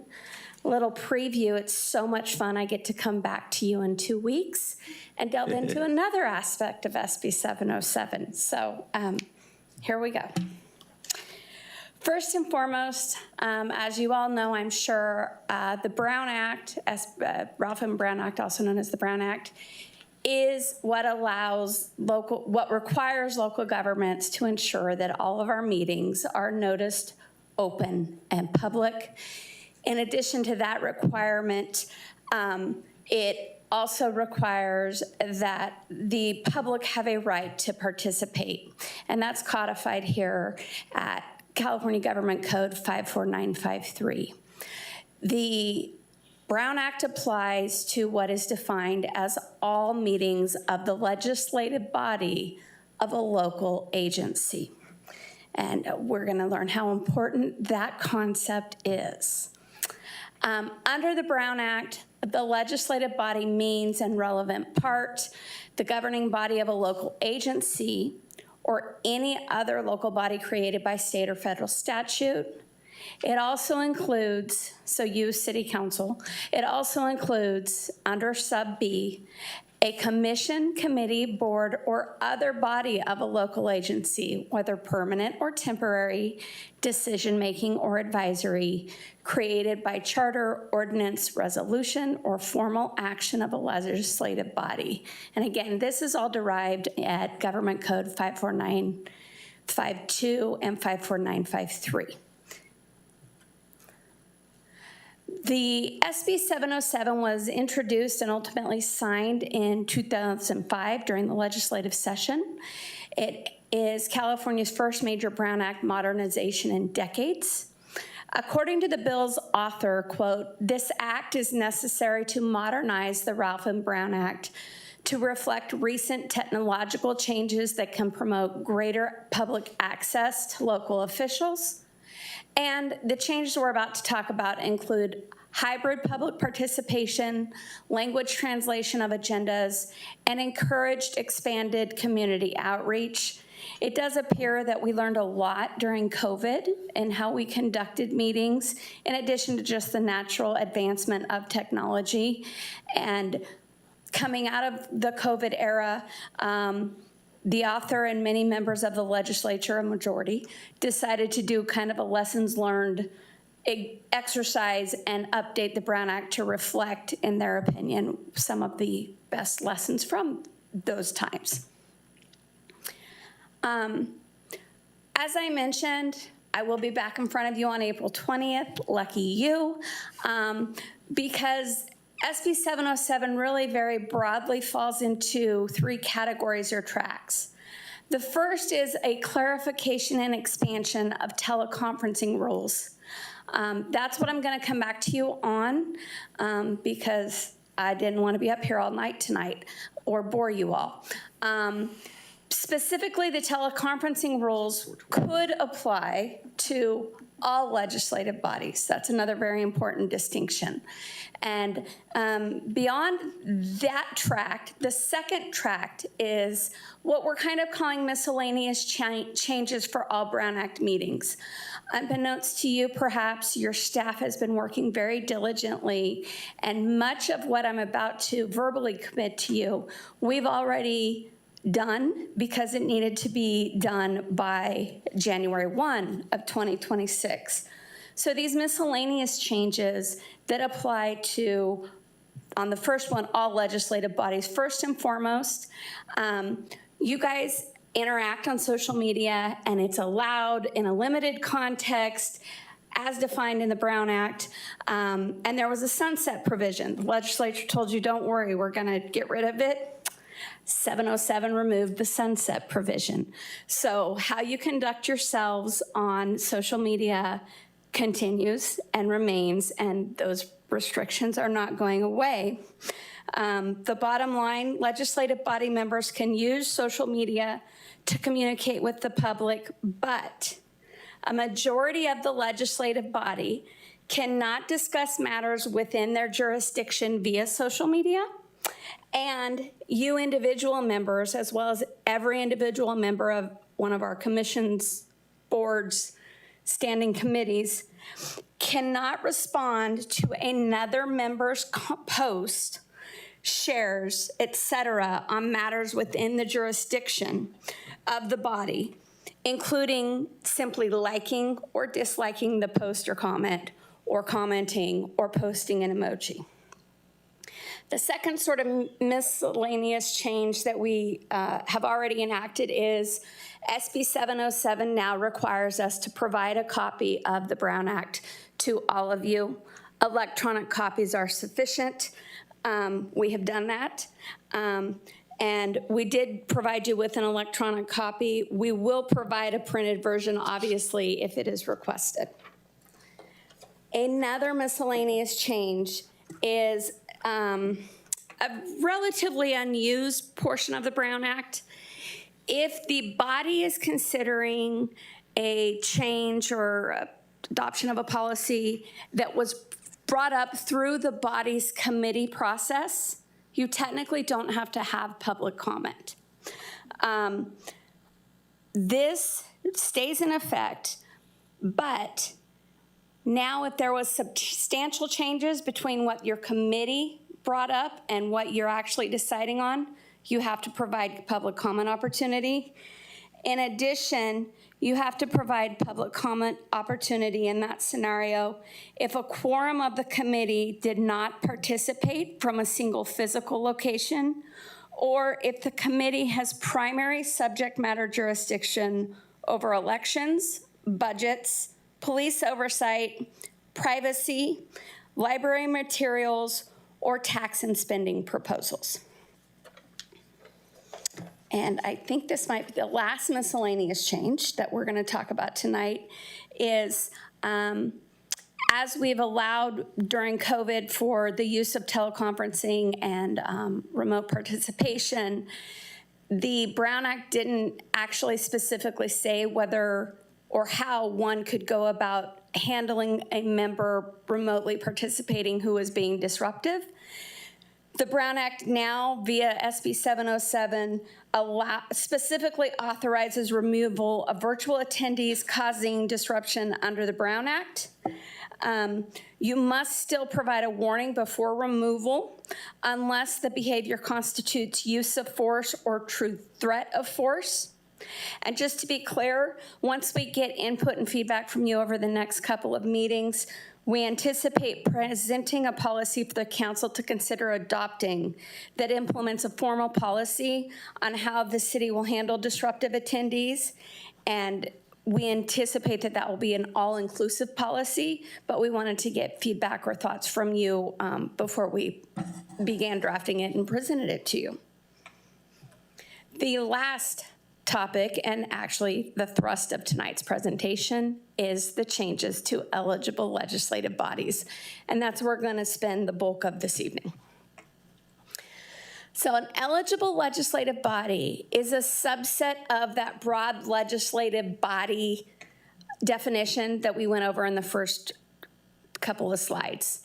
An eligible legislative body means any of the following.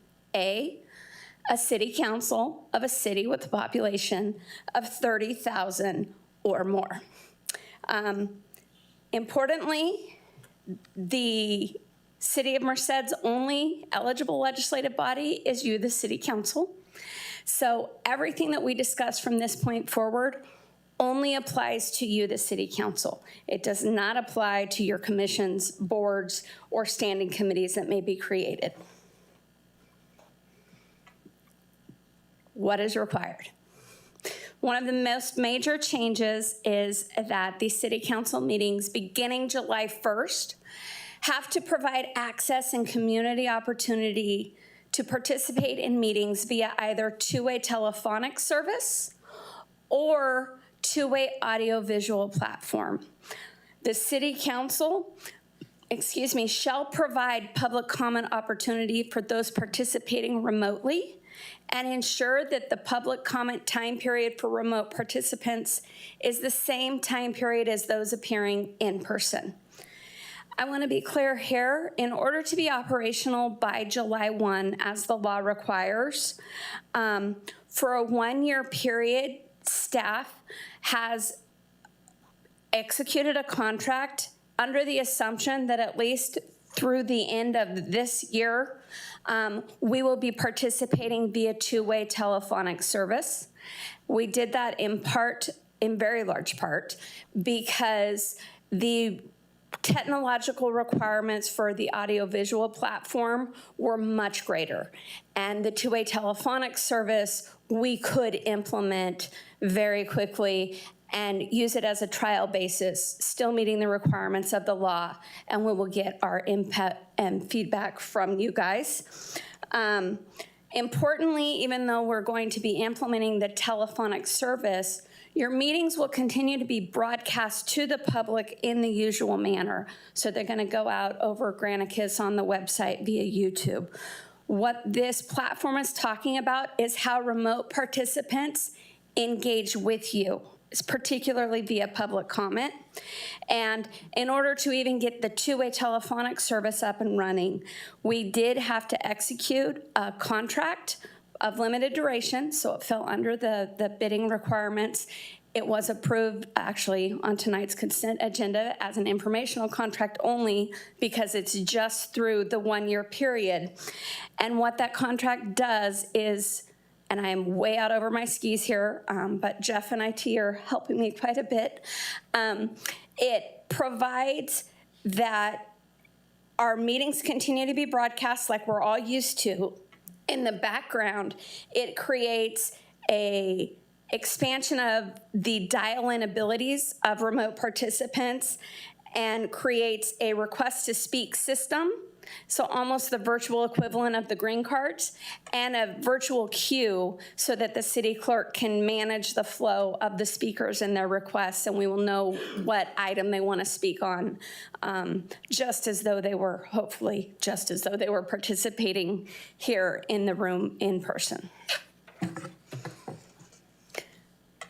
Another meeting requirement is you must adopt by July 1st a policy on disruption of service, including the fact that you made good faith attempts to restore service for at least 1 hour, and that the meeting was recessed while the good faith attempts were being made.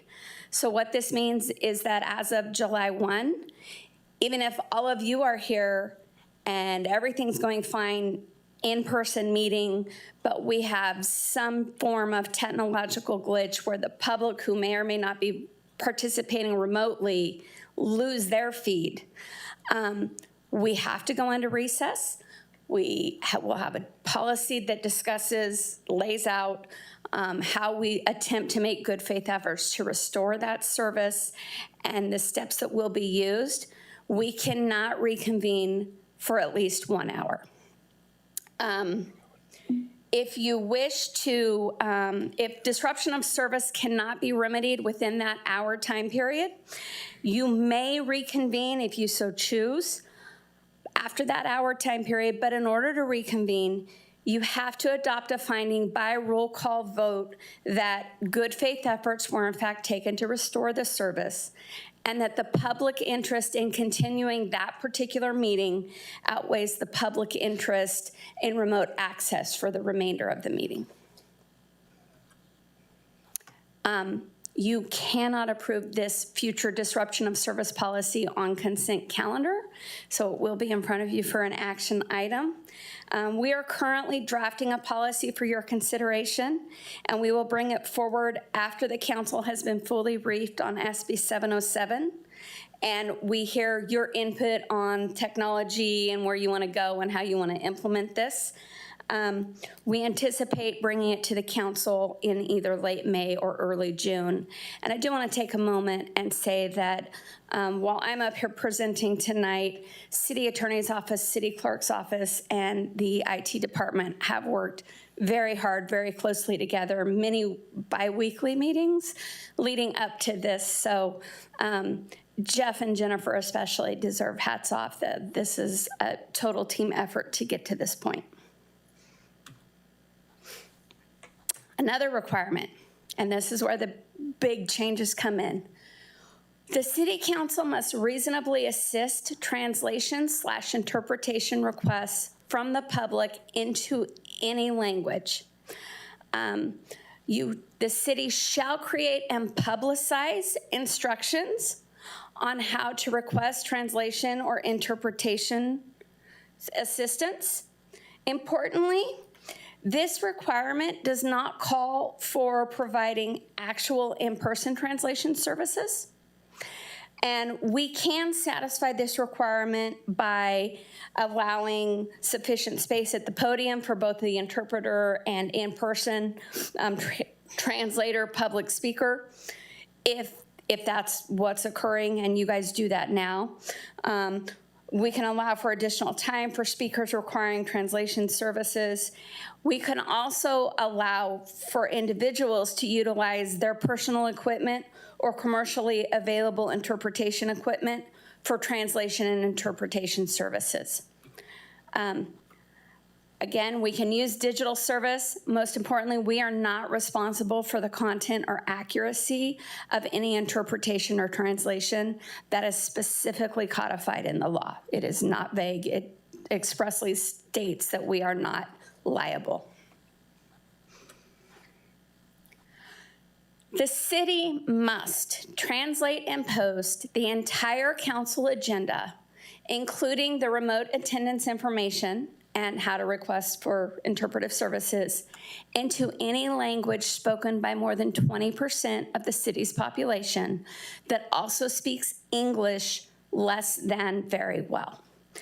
And our agendas are translated into languages spoken by more than 20% of the city's citizens who speak English less than very well, must be posted virtually in the same manner as we post the agenda in English.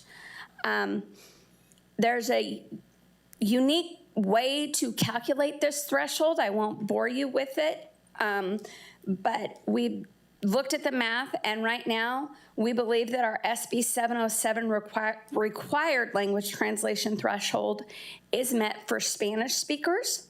But as we went through this process and had our meetings, we also assumed that the city's practice of translating in Hmong will continue, even though we're not quite at that threshold under the strictest interpretation of SB 707. The translation is only required for the agenda, not the entire packet. That being said, IT staff have created an interactive feature right on Granicus, right on our website, that allows any user to select from a drop-down menu and translate the full agenda as well as any documents that are in PDF into many, many languages. The way we currently have that drop-down menu set up is at the top is Spanish and Hmong. Below that are a whole host of other languages. And so that's how we're handling that right now. I would say that also, backing up one, the translated agendas posting must occur in a freely accessible location on our website. And we also have to provide a spot open to the public where any person who has translated the agenda into a language can post their translation. So that will also be a new area in the foyer there of City Hall. The city must maintain an accessible web page dedicated to public meetings that detail the public meeting process and outline public participation methods. That Spanish threshold, the webpage has to be translated into the Spanish language for the city of Merced. And each translation, so for us, it's just Spanish at this point in time, must be accessible through a prominent direct link posted on the city's primary homepage or city council homepage. We are working with IT. We, again, city clerk, city attorney, and IT are working together to see this will probably be a new webpage. And can the technology that I referenced at the previous slide, where anybody can just hit translate into a whole multitude of languages, can we make that work on this webpage as well? Jeff will be talking to you more about some of the IT solutions and, of course, the costs associated with them at the April 20th meeting. But I wanted to let you know that that is in the works and something that we're working very hard on. Last but not least, the city must create and implement a system for electronically accepting and fulfilling requests for and/or providing copies of the city council meeting agendas and agenda documents through email or an integrated agenda management platform. Information about how to make this request using this system shall be accessible through a prominent link directly on the city's website homepage. I believe that at the April 20th meeting, we will, again, have a presentation from Jeff and IT, and we will delve much further into some of the necessary procurements and platforms and software to make all of this happen. But this is what SB 07 requires of you, the City Council, effective July 1. And with that, I am happy to take any questions or comments. All right. Thank you, Rhonda. Any questions for our Chief Deputy City Attorney? Mayor Pro Tem Boyle. Thank you, Mayor. I missed, I think, one of the miscellaneous changes for all Brown Act meetings. Could you go through that list again? Absolutely. The social media restrictions, the main thing is that the sunset clause has disappeared. And you can use social media to communicate, but a majority of the legislative body cannot discuss matters within their jurisdiction via social media. More importantly, or as importantly, individual members cannot respond to another member's posts or shares or anything that they put up on social media on matters within the legislative body's jurisdiction, which includes likes, dislikes, comments, emojis, all of that good stuff. You can tell I'm really technologically with it too. We have to provide copies of the Brown Act to every member of a legislative body. The third change is that the committee exception that allows you to bypass public comment if an item that is about to be heard by the legislative body came up through the committee process remains. But if there were substantial changes from when it was heard in committee versus what's in front of the legislative body, you have to provide for public comment. You also have to provide for public comment if a quorum of the committee did not participate in a single location. And this exception does not exist for committees or legislative bodies that has primary subject matter jurisdiction over elections, budgets, police oversight, privacy, library matters, or tax and spending proposals. The fourth miscellaneous change is the authorization explicitly to remove somebody who is participating virtually and being disruptive. To that end, we will be bringing forth a policy for City Council to adopt that would apply to all of our boards and commissions on how to handle this sometime in late May or early June. And that is all of the miscellaneous. Thank you. It was the copies of the Brown Act that I missed. I have another question. Do we have I'm assuming someone does know this number, but what is the fiscal impact with all of these requirements and all the changes? I supposed to know it. Jeff went over it with us. You will get that as a part of Jeff's presentation on April 20th. I'm sorry to put that off until then. At this point in time, additional staff time, of course, doing some of the things internally we didn't account for, but your major fiscal impact was the informational contract that was approved, and it was under the threshold. It was, I know it was under 50,000, but that was just for 1 year, and that allows us to have the queue system for remote participants to get in line to comment.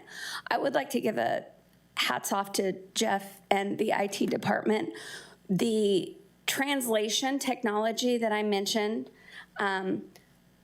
we have that available to us without additional fiscal impact because Jeff and all of IT had to do something for Americans with Disability Act compliance and found that module and forward thinking realized if we do this, we can kill two birds with one stone. We meet ADA compliance as well as SB 707.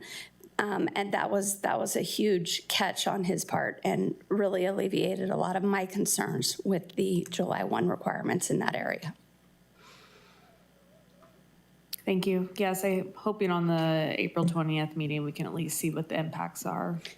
We do have an estimate, and a part of it will depend on the direction you give us and how broad and encompassing you want to go with this, which is a big part of Jeff's presentation, because so much of this is going to be technology driven, and it's up to you guys to tell us how much software platforms and hardware you want us to purchase. All right. Additional questions for our Chief Deputy City Attorney? Councilor Jean. Can you remind me if the two-way telephonic services, does that pertain to any boards, commissions, standing committees that we have? No, not under SB 707. The reason I'm somewhat hesitating in answering you is because depending on what you, the city council, do with respect to a very specific teleconference room that we'll be talking about, teleconference role, excuse me, that we'll be talking about on April 20th, it may be more available and required, but at this point in time, the two-way participation is only applicable legally under the way SB 707 is written to the city council. Obviously, if the board or commission is meeting under the existing teleconference rules, then there has to be some level of participation. Okay. And then tying into the miscellaneous changes to the Brown Act with regards to an item coming up the committee process where public comments is available at that time and then not needed during council meetings, does that mean that during that entire process, there might not be any sort of two-way telephonic services for that item if it wasn't provided during the committee portion? That is an excellent question, and I can tell you that that is not something I saw any evidence that the legislature even considered. The way that the law is currently written, I would say no, because the requirement for two-way telephonic communication doesn't come into effect until July 1, and it only applies to the city council. If it was a subcommittee of the city council, the answer would be yes, because that law applies. But if it's a subcommittee of planning commission, for example, there's no requirement for the planning commission to have that two-way telephonic or audiovisual Therefore, their subcommittee would not necessarily have the two-way telephonic or audiovisual. So the answer is no, there's no requirement. Okay, thank you. I will point out on that exception, I looked briefly at past meetings. I don't think you guys have ever invoked it. It is rarely used. It is up to the governing body whether they want to invoke that exception or just have a public hearing. You can always go above and beyond. Thank you. Councilmember Smith. Thank you, Mr. Mayor. Thank you, Ms. Lucas. I can tell you've done a lot of research in this. Surely the legislature made themselves subject to the same rules though, right? If you'll recall, the Brown Act only applies to local governing bodies. Got it. I've always been under the impression, I've been doing this for a while, that these are our meetings that happen in public. Seems like the legislature's decided that it's not the case anymore. What are the limits that a governing body like the council can place on public comment to make sure we can still do our business? I saw you say that electronic comments have to have the same amount of time allotted as somebody in person, right? Correct. Is it still fair for the council to decide that public comment is no longer 3 minutes, but 2 minutes or 1 minute, like say the High-Speed Rail Authority? Yes, sir. Okay. You still have all of that authority. And can legislative bodies still cap the overall amount of time dedicated to public comment, like the Board of Supervisors? Yes. Okay, so we could decide public comment is only 1 minute per speaker and it's capped at 20 minutes an item? That would Yes. still be lawful? That would still be lawful. All right, thank you very much. Councilmember Jean. Just to Councilmember Smith's point, how will the queue work in terms of capping the time for public speaking? Will we allow folks that are here physically take priority over folks over, I don't know, that are online? How does that work? Is that at all explained? These sort of details, the legislature never considered. I know you're all shocked to hear that. But I would certainly defer to City Council or City Attorney Cornwell. But in general, best practice would be to have thought these items through and have adopted something before so that everybody is on notice and it doesn't appear we're being arbitrary and capricious. And I don't know if City Attorney Cornwell wants to jump in here or you want me to keep going. We would make a proposal. I think equity and fairness would govern the proposal, but we're outside of the state's adoption of 707. We'd have to come up with something. Maybe so many in person and then online within the given time period, but we'd have to balance the two issues fairly. All right. Anyone else? Jennifer, anything from the public? We don't have anything, Mayor. Okay, bringing it back to council. Ronnie, need anything from us tonight? It says we're agendized for possible direction, but that's more. Yeah, just this dialogue has been helpful. And if there's any thing more pointed or detailed you want to send our way, thank you for your patience and indulgence. And we will be back discussing this in 2 weeks. And then you get lots of draft policies from us for your consideration. Looking forward to it very much. Thank you. All right. Thank you. Okay, we'll take a brief recess back at 8:15 to resume.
All right, 30 seconds, ladies and gentlemen, 30 seconds.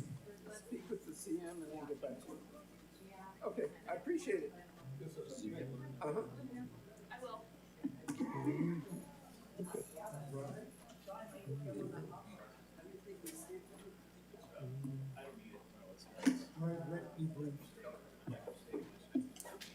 We got Rhett, and we got Chief.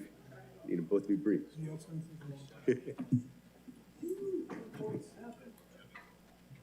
All right, we'll call our meeting back to order, and we'll resume with agenda item L2. Jennifer. Okay, agenda item L2, update on essential air service and other projects at the Merced Yosemite Regional Airport. Thank you, Jennifer. All right, Mr. Williams, welcome, sir. Good evening tonight, Mr. Mayor, City Manager McBride, and Council. I've come to present to you our update on the Merced Regional Airport Terminal Replacement Project and the Essential Air Services program by the DOT federal order. As you know, the DOT has been, or the feds have been shut down twice. We still are in a shutdown, and that's essential to basically a lot of our business for moving the project forward for the lease agreements. As you can see, that's a nice picture of the outside of the terminal. It's just a beautiful facility. It's going to change the game here in Merced a lot. So, oh, went too far. So here's a little presentation about Essential Air Service. The DOT has extended and transitioned to Contour, the federal order, which is the 30-seat regional jet, and that'll be going to LAX in Las Vegas starting July 1st. That order just came through in March. The final reviews obviously started in May. The DOT commitment is a zero-gap service agreement to Merced Guarantee along with Advanced Airlines. And the regional connectivity to maintain connectivity for businesses, tourism, access to Yosemite emergency medical transportation. You'd be surprised how many tourists are from like Australia, Japan that are coming pretty weekly actually to Yosemite. So it's really cool to see them actually see this and what this is going to do with the new service out of LAX. You can connect anywhere. Here's the terminal project update. This is the interior at the after security hold room. The beautiful vibrant carpet and the nice natural lighting and the cast concrete podium there. The CARES grant was closed November 6th for the construction. That was a big milestone for the grant. The terminal should be opening sometime in summer 2026. The reason why is the delays of the federal shutdown with TSA lease and the EAS order that was just issued most recently. Along with TSA, the POC, the person of contact, has been furloughed and working to find another authorized representative person to actually execute this lease. The airport improvements, we have the FAA RTR tower to the right of the old terminal, and that is all new radios navigation for NorCal approach, and that's 100% funded by the feds, and that has been transitioned from PG&E to MID, along with our new terminal as well, too. So we're using local power at the new terminal, which I think it's a great added, using local power and just really staying true to our local economy. We have a crack seal project, too, for Taxiway Alpha that is the plans are complete and it's been submitted to the FAA for the ACIP review. We're just waiting for the feds to get back to doing what they do for us. That's the Taxiway A. It's a crack seal, reseal coat, and that's been submitted to our ADO in San Francisco for 2026 to 2030 as well. Here's our project timeline for the TSA authorization to get our building terminal readiness. That's a lot of programming with all the security buttons and all the transitions to make sure we have a seamless connectivity to the new terminal. The radio towers will be phase 3 this summer. That will complete the navigational radios for FAA. Very boring, but it's very essential for the planes because they'll have a whole new upgrade that hasn't been touched in 20 plus years. So. And then the grand opening of the terminal facility and stakeholders participation and full service activation this summer. Midsummer will be the transition to the new EAS carrier to Contour July 1st.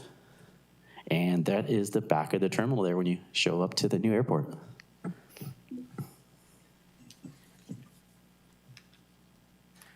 That concludes the presentation. All right. Thanks, sir. Very excited. Any questions for our airport manager? Councilor Smith. Thank you, Mr. Mayor. Thank you, Mr. Williams.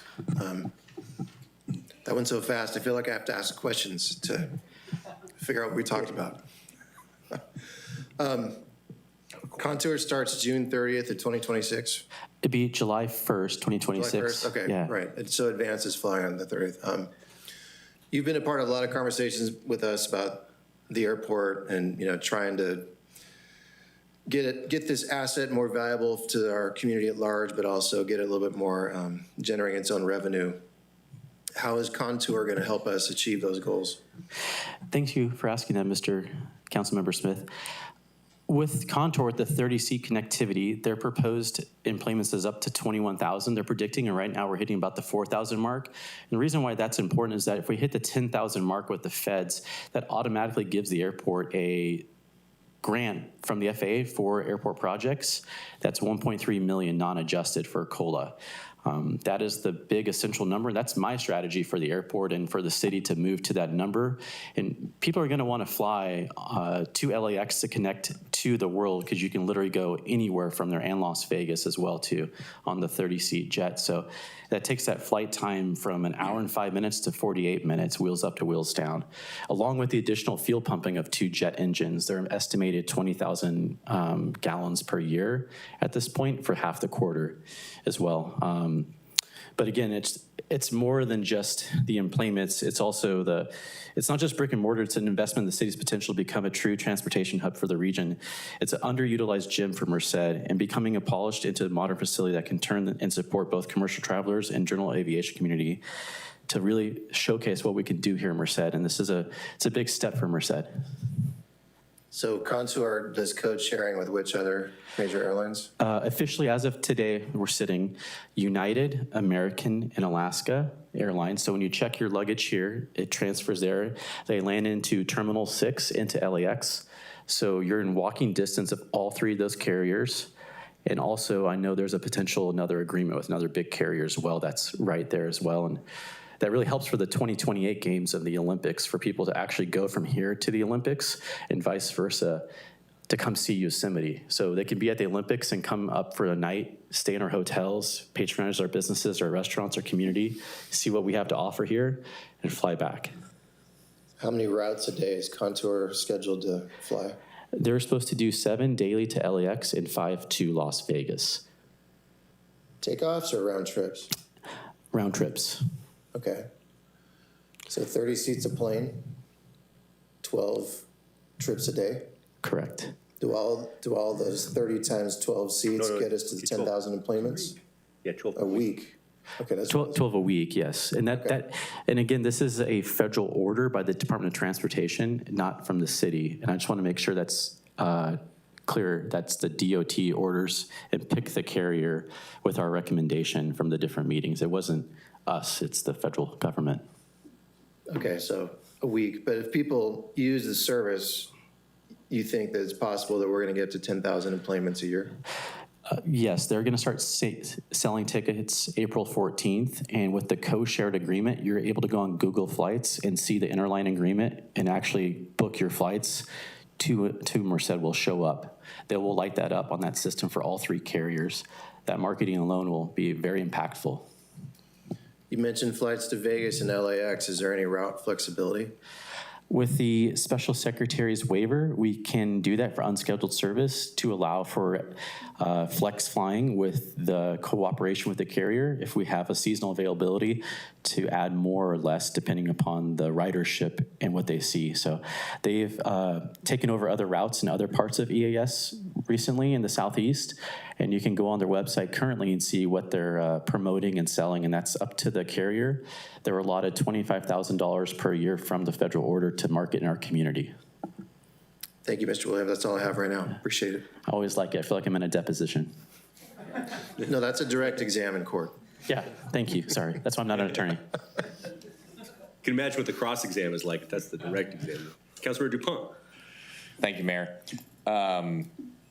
Remind me the date you just said of when tickets will be available for Contour for the Merced station. I believe they said April 14th, so it should be around that time. So that date, people can they should look be able for flights after the July 1st date? Yeah, on the search engines. No further questions. Thank you. Mr. Harris. Thank you, Mayor. Does the, do the emplanements from Advance count towards the yearly total for 10,000? Yeah, as our airport, it counts towards our yearly total. And right now, Advance has been filling their flights because they've reduced their rates. And that has really helped our community. And again, we win in Merced with rates because they're being subsidized and getting those numbers up. So we have the only way to move up on that one. Thank you. The witness is excused. Is Ben from Contour, he mentioned that the kind of the tentative plan was to go, the plane would sleep here and then it would go to LA first thing in the morning, back here, and then Vegas early afternoon, back here at night, roughly. Is that still kind of the plan? Or? Yeah, that's the plan. It'll sleep here and get a nice night's rest and then wake up. And we'll send it back down to LA and back. Bring all those people up here so they can move, buy houses, have a good life. Sounds good. And then I think to just one point too, especially if we're going to get the employments of over 10,000, expanding the market's really important. So the Turlock Modesto market is an area that a lot of those guys go to Stockton or they'll go to the Bay Area. So bringing them to us as opposed to Stockton would be a big deal. Yeah, and our airport, since you brought that up with the other carriers, you see the concrete apron and our runway are actually Category 2 handle up bigger planes, and the FAA maintains our radios and frequencies here for the planes to land. It's not on us.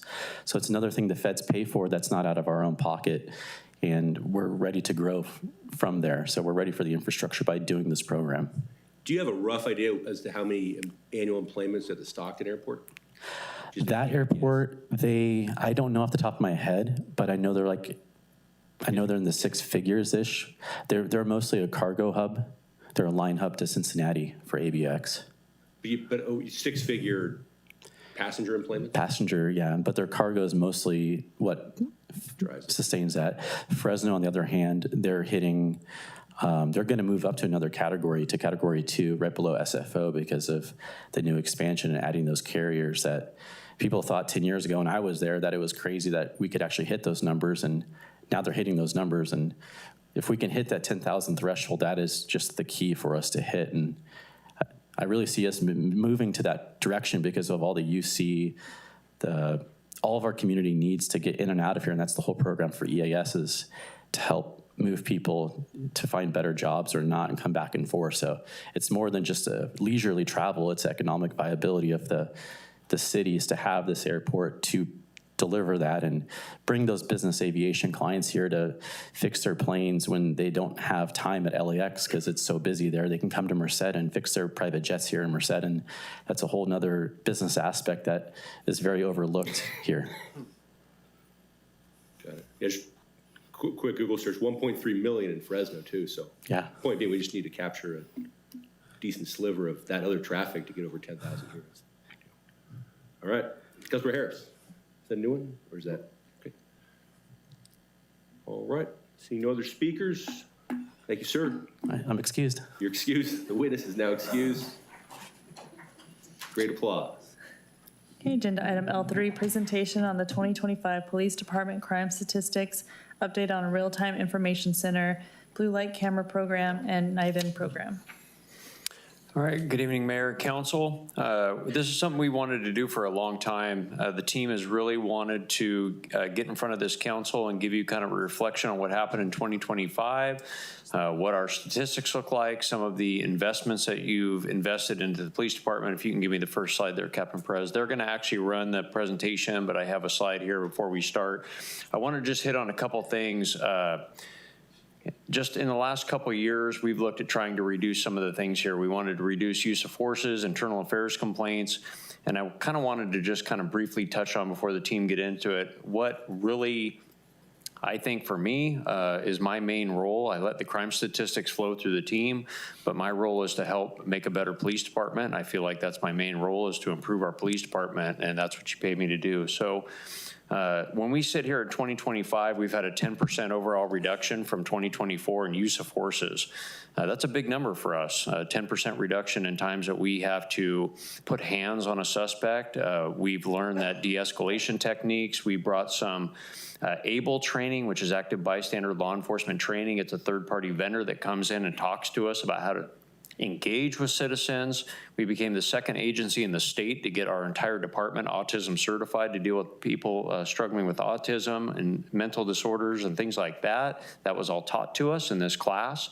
And then we transitioned all of our shotguns to a less lethal platform to give us more opportunities for less lethal rounds, opportunities to use less lethal munitions and things that can gain compliance.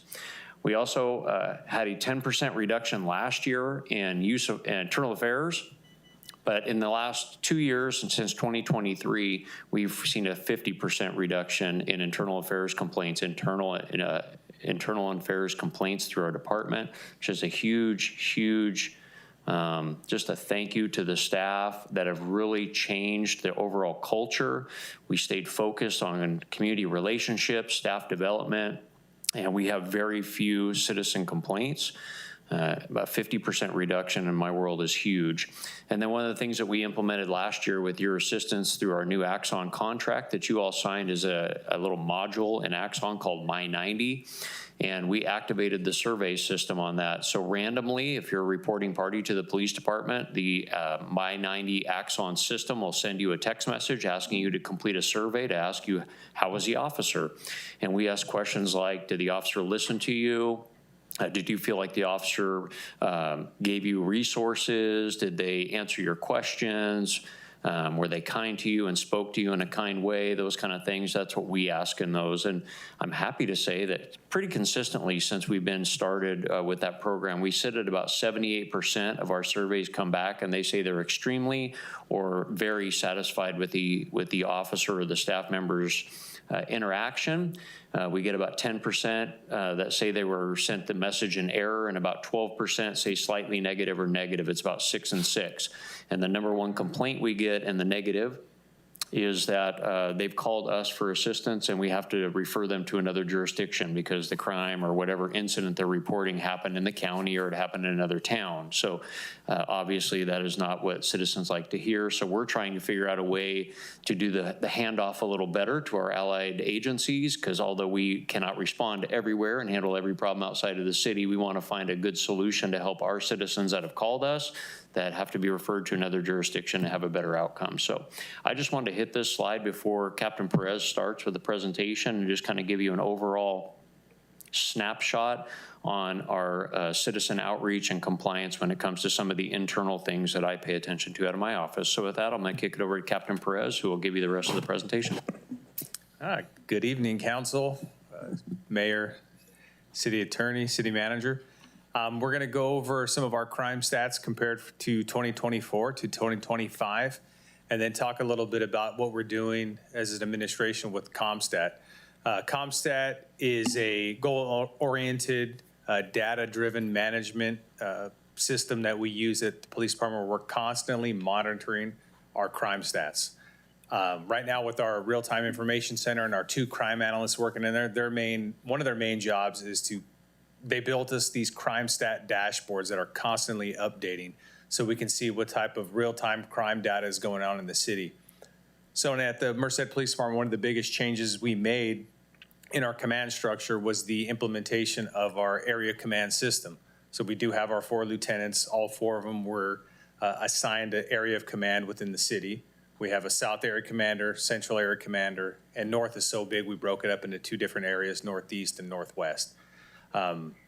Every other Thursday, we meet as a command staff, and the 4 lieutenants, their primary responsibility during these CompStat meetings is to sit down and explain their crime stats specific to their area of command to myself, Captain Dabney, and the chief. During these meetings, they have to, if they can recognize any crime stats that are rising in their area, they have to look for any type of patterns. If they want to look with these dashboards that are built by our analysts, they can break it down by when are these crimes occurring? Is it a specific day of the week? Is it a specific time frame throughout the day? Once they're looking at that data, it's their job to come up with a possible action plan. If they're looking at crimes going up, whether it's burglary or there's a rash of auto thefts in the area, they have to come up with an action plan. And those action plans can range anywhere from educating the public on social media, putting together extra patrols or foot beats, or utilizing any one of our specialty assignments that we have at the PD, whether it's detectives, gang unit, DART, or our traffic team. So when they do these action plans and they present them at our CompStat meetings, we've been doing them for so long, they also go back and talk about previous CompStat meetings that we had and what action plans they did during those and what were the results from those. And it's a really good collaborative effort when our lieutenants can get together and say, well, this is the problem that I had in my area, and this is the action plan I implemented, and it worked, or it didn't really work, or it was a total failure. And then they can discuss some of the things to maybe tweak some of the things in the action plan so that they could put those forth in subsequent action plans, because that's our main goal, is to constantly analyze the crime stats and put together some good action plans to bring down those crimes. So that's the biggest part of our CompStat, and we love looking at the crime stats. Here's some of the updated crime data from 2024 to 2025. Obviously, we have calls for service are up 10% and cases are up 7%. Call for service could be anything from a traffic stop to an officer going out on a foot beat. So we know that there's some contributing factors to calls for service and cases going up. The biggest driver of that is probably we've had the best staffing levels at Merced PD that we've had in a long time. 2-3 years ago, our patrol staff, each shift was 6-7 officers. Right now, they're looking at 9 or 10. We have a fully staffed detective unit with 10 detectives, 4 in the gang unit, 3 in traffic, where last year we only had 2 officers in traffic, 3 people on our DART team. All of our staffing is up to where we have those officers there who are out there doing those extra foot beats, who are out there making traffic stops, which one of our statistics is citations are up 106%. And that does not count the red light violation tickets that we've been getting. Adult arrests are up 51%, juvenile arrests down 25%. Traffic accidents was one of our biggest goals that we wanted to hit. We wanted to hit 10%, and we did hit 25% traffic accidents. We do believe that that's a correlation between our citations being up 106% when officers are out there enforcing traffic laws. It creates that better driving behavior, and it leads to less accidents. Vehicle burglaries down 30, residential burglary down 27, commercial burglary down 40, and then right here, almost 2,000 citations issued by the red light cameras, and we do have a second location in the works.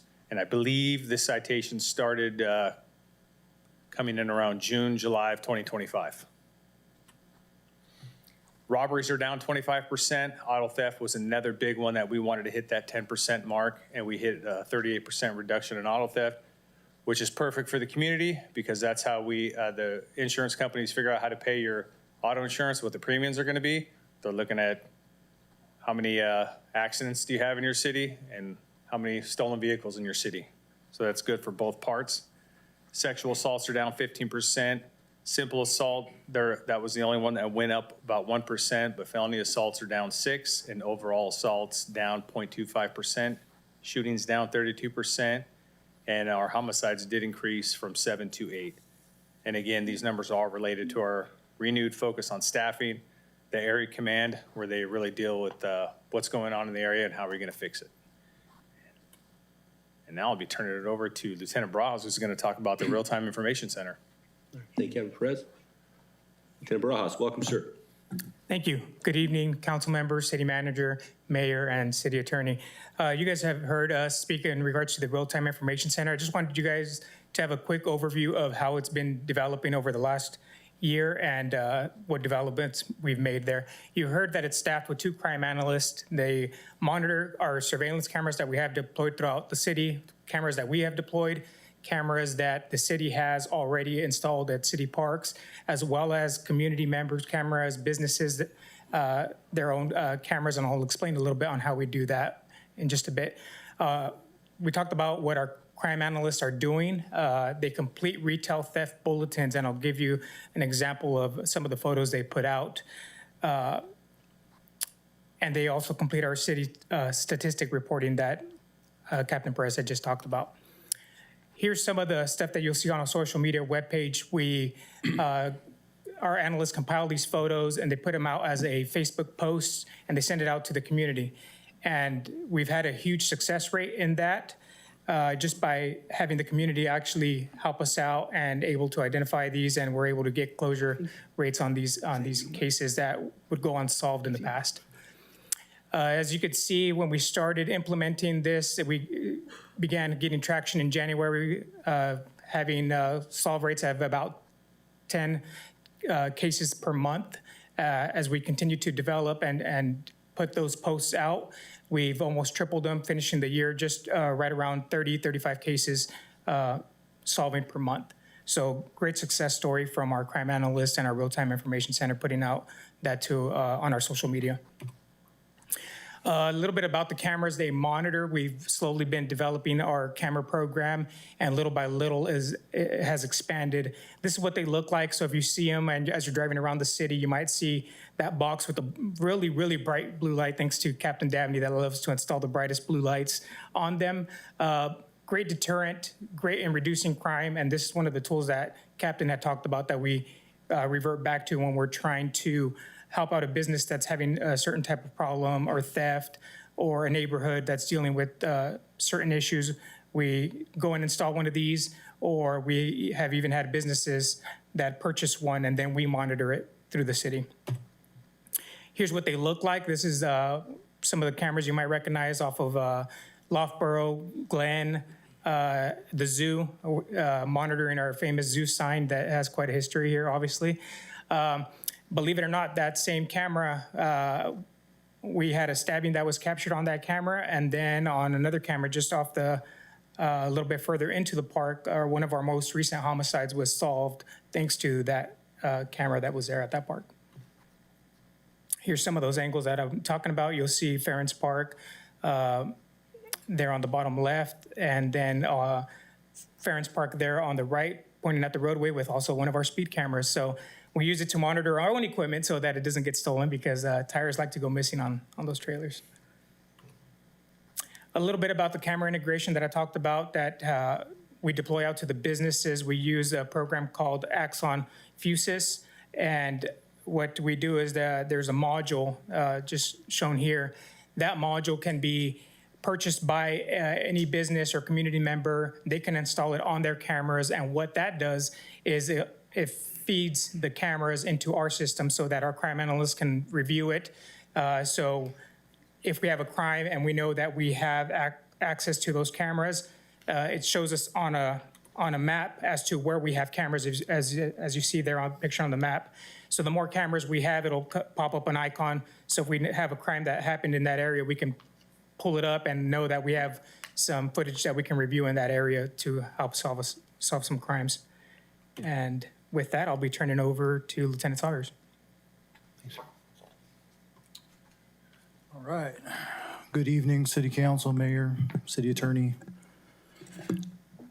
We're going to be talking about NIBIN, which is the National Integrated Ballistic Information Network. So in February of 2025, we purchased what is called a brass tracks machine. It connects to the NIBIN system. It's a national database that captures cartridge casings fired from handguns, rifles, and it's essentially captures a fingerprint-like markings on the cartridge casing and analyzes it through a database. Along with that, the way that we would capture some of those cartridge casings is from handguns, rifles that we collect as evidence or found property on the streets. So we have to have a way to be able to test fire those guns. Normally, we were taking them out to the police department range, which takes a lot of time in checking firearms out, transporting them out to the range. So in July, we were able to purchase this Savage Arms indoor shoot trap. So this allows us to immediately fire the firearms once they are taken as evidence off of the streets. It can then be turned over, the casings can be turned over to our property and evidence, and they can quickly enter them into the brass tracks machine, which you can see here. They enter it into the brass tracks machine, it scans it and uploads the image to the NIBIN database. There is a correlation center on the East Coast, which has about 400 members working in it, analyzes these casings throughout the entire United States, and they're able to come up with what we call leads or matches. And if they come up with a lead or match, which may match another crime scene, it may match a test fire from a handgun, they will then send us that notification that we can begin working on. Some of the statistics from 2025 here we can see is that we entered in 80 different crime scene casings. So keep in mind, we might go out to a crime scene and there might be 15 cartridge casings out there. We will analyze those casings to see if they all have similar markings on them. And if so, only one of those casings is entered into the NIBIN database. So approximately 80 crime scenes that we entered, about 161 test fires that we entered, totaling 241 casings. Of these, we were able to obtain 56 leads, which is about 23% of what we entered into the system. 2026 so far, we have about 72 casings that we've entered in with about 30 leads. So we're at about 42% for this year. Of those, you can see there for 2025, 6 of those were drive-by shootings, which we were able to solve and make arrests on. 6 of them, negligent discharge of firearms, 1 suicide, 9 attempted homicides, and 6 of our 8 homicides were able to be solved and linking firearms because of NIBIN database. Why is this machine important to us? Because previously, before this, we had to send off all cartridge casings to the Department of Justice Crime Lab. The turnaround time for a match on these could take 3 to 6 months. With the NIBIN machine now, we can enter it in, and on average, it takes about a day or 2 days to get a lead back. We also have the ability to submit an emergency request, and we can often get it back within 2 to 4 hours. Just recently, this weekend, we had a shooting out on Merced Avenue and Carroll Avenue at a vehicle, and we were able to locate the suspects with our gang unit and detectives pretty quickly, recover a firearm, of which we were able to get a match on it through NIBIN within a day. So one of the things is it's able to help us with the district attorney's office and being able to charge the suspects. It gives us that little bit of additional evidence. Again, it reduces the amount of time for us to quickly work on investigations. So linking multiple crime scenes together, it allows us to utilize information from one crime scene to another crime scene and identify suspects a lot quicker for us. And I'll be back to Captain Perez. All right, thank you, Lieutenant Salyers. Captain Perez. This one might have been for the chief, but I guess This I'll one was do it. mine. Yeah. I added this one in there. So we just wanted to kind of get in front of you. We talk a couple things. Like, we know we had a rough start to 2026. This is a presentation about 2025 versus 2024, but we're about transparency here. Our friends to the south and the next largest city to the south, that may begin with an F. I don't want to say who they are because I don't want to bash them, but they had the same troubles that we had January with gang violence. And so we monitor our colleagues very closely. We immediately developed a plan in January after we had 16 shootings. And we developed a very, very elaborate plan with our team because we had a CompStat meeting every Thursday. We were able to sit down and outline a very detailed plan about how we were going to address this. And we went into February with 2 shootings and March with 1.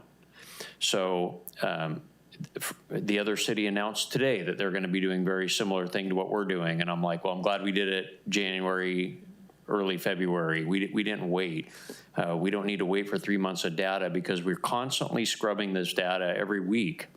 If you walk into my office, and many of you have been in my office, this dashboard's always up. I don't even usually log out of it. I have to be told to log out of it, so it'll refresh sometimes. But I think Captain Perez kind of hit the nail on the head at the beginning. These numbers are a direct result in an injection of life into the police department. The staffing levels are higher than, we have no room. I have no staff availability. Like right now, we're what we can budget for, we're full. And I'm embarrassed to say that because my neighbors are not full at the other police departments. And we had a retirement last week, and within the end of that week, we had a lateral from Fresno that was wanting to come here that we had room for all of a sudden. So his position's already been filled. So our civilian staffing ranks are very well funded and very well filled, and our crime analysts are doing great work.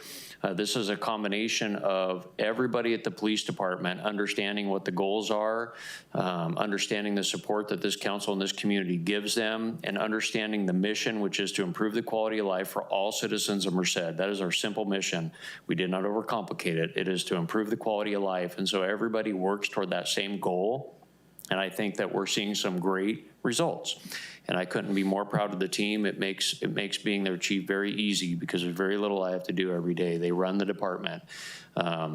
There are very few times that I have to call our city manager and say we had a problem. There's just not a lot of problems over at the police department when everybody's functioning at the way that the level of these staff is functioning. I could not be more proud of what they're doing. Patrols up to 10 staff members, detectives are full. My biggest problem now is, I'm running out of equipment because I have too many people. So these are good problems to have. I'm not complaining, just trust me. I'm just so happy how dedicated they all are. And I feel like we just wanted to get in front of you and share some of the great work that's been going on at the police department. So the team's available for any questions if anybody has any. Thank you, Chief. Any questions for Chief Stanfield, Captain Perez, or esteemed lieutenants back there as well? All right. Seeing none. Jennifer, anything from the public on this? Just information only. We don't have anything, Mayor. Thank you. All right, we appreciate you guys, all your hard work, and the community, this council invests a lot. I think, the improvements of the last couple of years are a product of the investments, but also really strong management as well, too. And we owe a lot to you guys, and the community owes a lot to you for all your hard work and your guidance in this department. So our thanks. It's, how important it is. You guys know, you deal with it every day, and you know how much the community cares, and you know how much a safe community matters. So thank you all for your incredible work. Look forward to continued success ahead.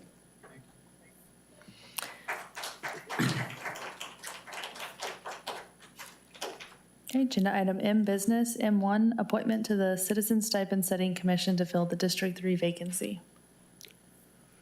All right. Councilmember Harris. Thank you, Mayor. We did not have a lot of response to this, and Cindy Kelly stepped up, even though she's on the focus group. I'd like to overlook that, considering that this is just really a temporary board that she's on, or that she's being proposed for, and I think she will do well with the stipend commission. So I recommend approving her application. Okay. Jennifer, do we have anything from the public on this? We don't have anything, Mayor. Okay. Is there a motion? Motion. Second. All right, motion second. Any discussion? Seeing none, we'll call for the question. You have a motion by Councilmember Harris and a second by Councilmember Smith. Mayor and council, please cast your votes. And the motion passes unanimously. And then Jennifer, with District 2, no. We did not receive any applications. How do you recommend we proceed at this point? I know there's the option of appointing somebody. I mean, at this point, our next, we have our first public hearing on April 16th, and then our second public hearing will be on April 30th, and hopefully by then we'll be done. So if we bring something by April 20th, they'll only make just the last meeting or possibly the last meeting. Okay. So. All right. Councilmember Tao, any comments on that? Wait, what did you say, Jennifer? The next meeting is April 16th? Correct. So that still give us time to see if any applicant can still put in, right? I mean, they can. That's the first public hearing, and our second, we're only required to do 2 public hearings, and our second one will be April 30th. So they'll only, if they do get appointed at the April 20th, they'll make maybe just the one meeting, and it's pretty much wrapped up at that point. Okay. All right. That's it. Good. Onward. Okay. Agenda item M2, request to add item to future agenda. Okay, my right, Mayor Pro Tem Boyle, anything for a future agenda? No, not this evening. Councilmember Dupont. I have one thing, informational item. Would like Race Communications, Government Affairs person to present to the council on project update. I know throughout the city, there's complaints of patchwork and when that patchwork will be restored to city standards. So just an update for council and for the public. All right. Any date in particular? Good into, I guess, outside of the, May 18th would be the earliest that wouldn't require a motion. Is May 18th fine, or would you like a sooner date? May 18th would be fine. Okay. That works. Is that okay, Scott? We can certainly reach out, check their availability for that date, and then report back if we have any conflicts. Okay. Sounds good. All right. Councilmember Jean. Nothing tonight.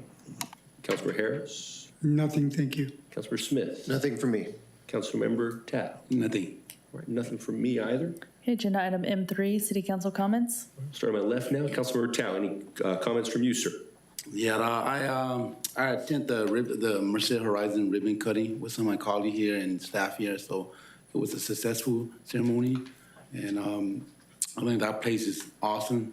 You know, I love the conference room there, right? So other than that, then I also did the South Merced cleanup. It was successful. Thank you to Mayor, all the community leaders, organizations, and who step up and help clean the south side of Merced. So thank you. Councilmember Smith. Hope everybody had a great holiday weekend. Get a chance to visit family. I got a chance to go back to Sacramento and see my 100-year-old grandma. So happy Easter, everybody. Councilmember Harris. Nothing, thank you. All right. Councilmember Jean. I'll defer. Councilmember Dupont. Thank you. Yes, happy Easter to everyone. I attended the League of California Cities Housing, Community, and Economic Development Policy Committee that I serve on. Talked about 3 bills in particular that drive more requirements for the city to do based on the state legislature's infinite wisdom, which we provided recommendations to the Executive Committee of the League of California Cities. And that is all I have tonight. Thank you. Mayor Pro Tem Boyle. Nothing this evening. All right. Yes, I want to thank everyone who came out to our cleanup, our South Merced cleanup. We got over 5 tons of trash, and we had a great crew come out. A lot of other things too, but I'll spare you guys the details and move on to adjournment. Agenda item N, adjournment. Motion. Okay. Is there a second? Councilmember Harris has a request. Go ahead, sir. Thank you, Mayor. I'd like to adjourn this meeting in honor of Sheriff Lieutenant Frank Swigert, retired less than 6 months when he passed away. And I believe that Mayor Pro Tem Boyle has got another one. Okay, Mayor Pro Tem Boyle. Thank you. I would also like to adjourn the meeting in honor of Alan Sestema, who was a local realtor here who passed away last month. Okay. Procedurally, I'll amend my motion as stated. Is there a second to the motion? Second. It's amended. Okay, I have a motion by Councilmember DuPont and a second by Councilmember Harris. Mayor and council, please cast your votes. And the motion passes unanimously. 9 o'clock.